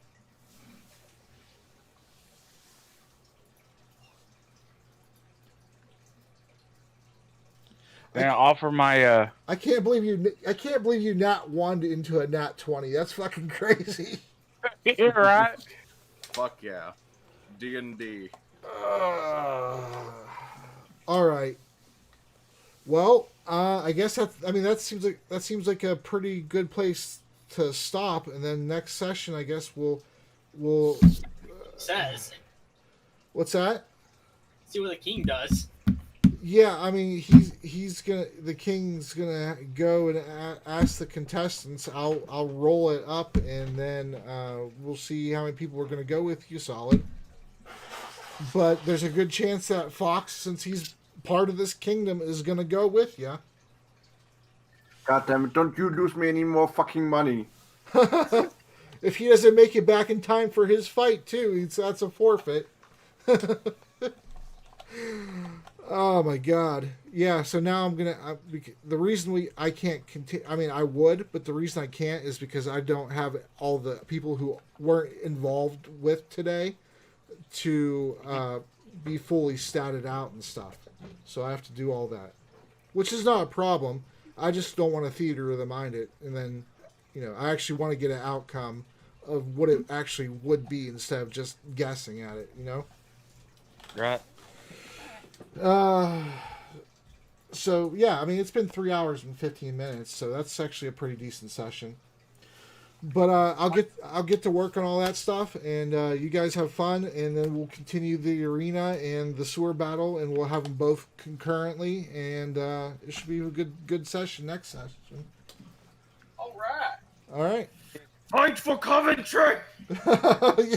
Turned into something More fire! It turned into something I completely was not expecting, but that's all right. I like that happens. If you guys actually want Ross's help, you could just ask him. Otherwise, he's gonna do his own thing. Yep. Well, I was gonna ask everyone later, but since everyone's ass is, right now. But, I mean... Totally. Ryden's totally gonna go back down there and go for another round too. Let's go, motherfucking demons! We all die except for him, but he doesn't see how we die, so our bodies are just missing, and he kills the monster with the last hit. Arena map, damn it. He's all like, "Are people just abandoning me? Is this real?" Oh my gosh. Like, there's no bodies, so he's just like, they're just gone. Well, have a good one. I'm gonna have to bed since my kid is gonna get up in about 4 to 5 hours. Fuck. Alright. See ya, Gila. All right, bro. All right, guys. Stay awesome. See ya. Hopefully, you guys had a good RP in today. There'll be a lot more next session and fighting. This is gonna be interesting. All right, I'll see you in 2 weeks. See you in 2 weeks. See ya. All right. All right, later. See ya.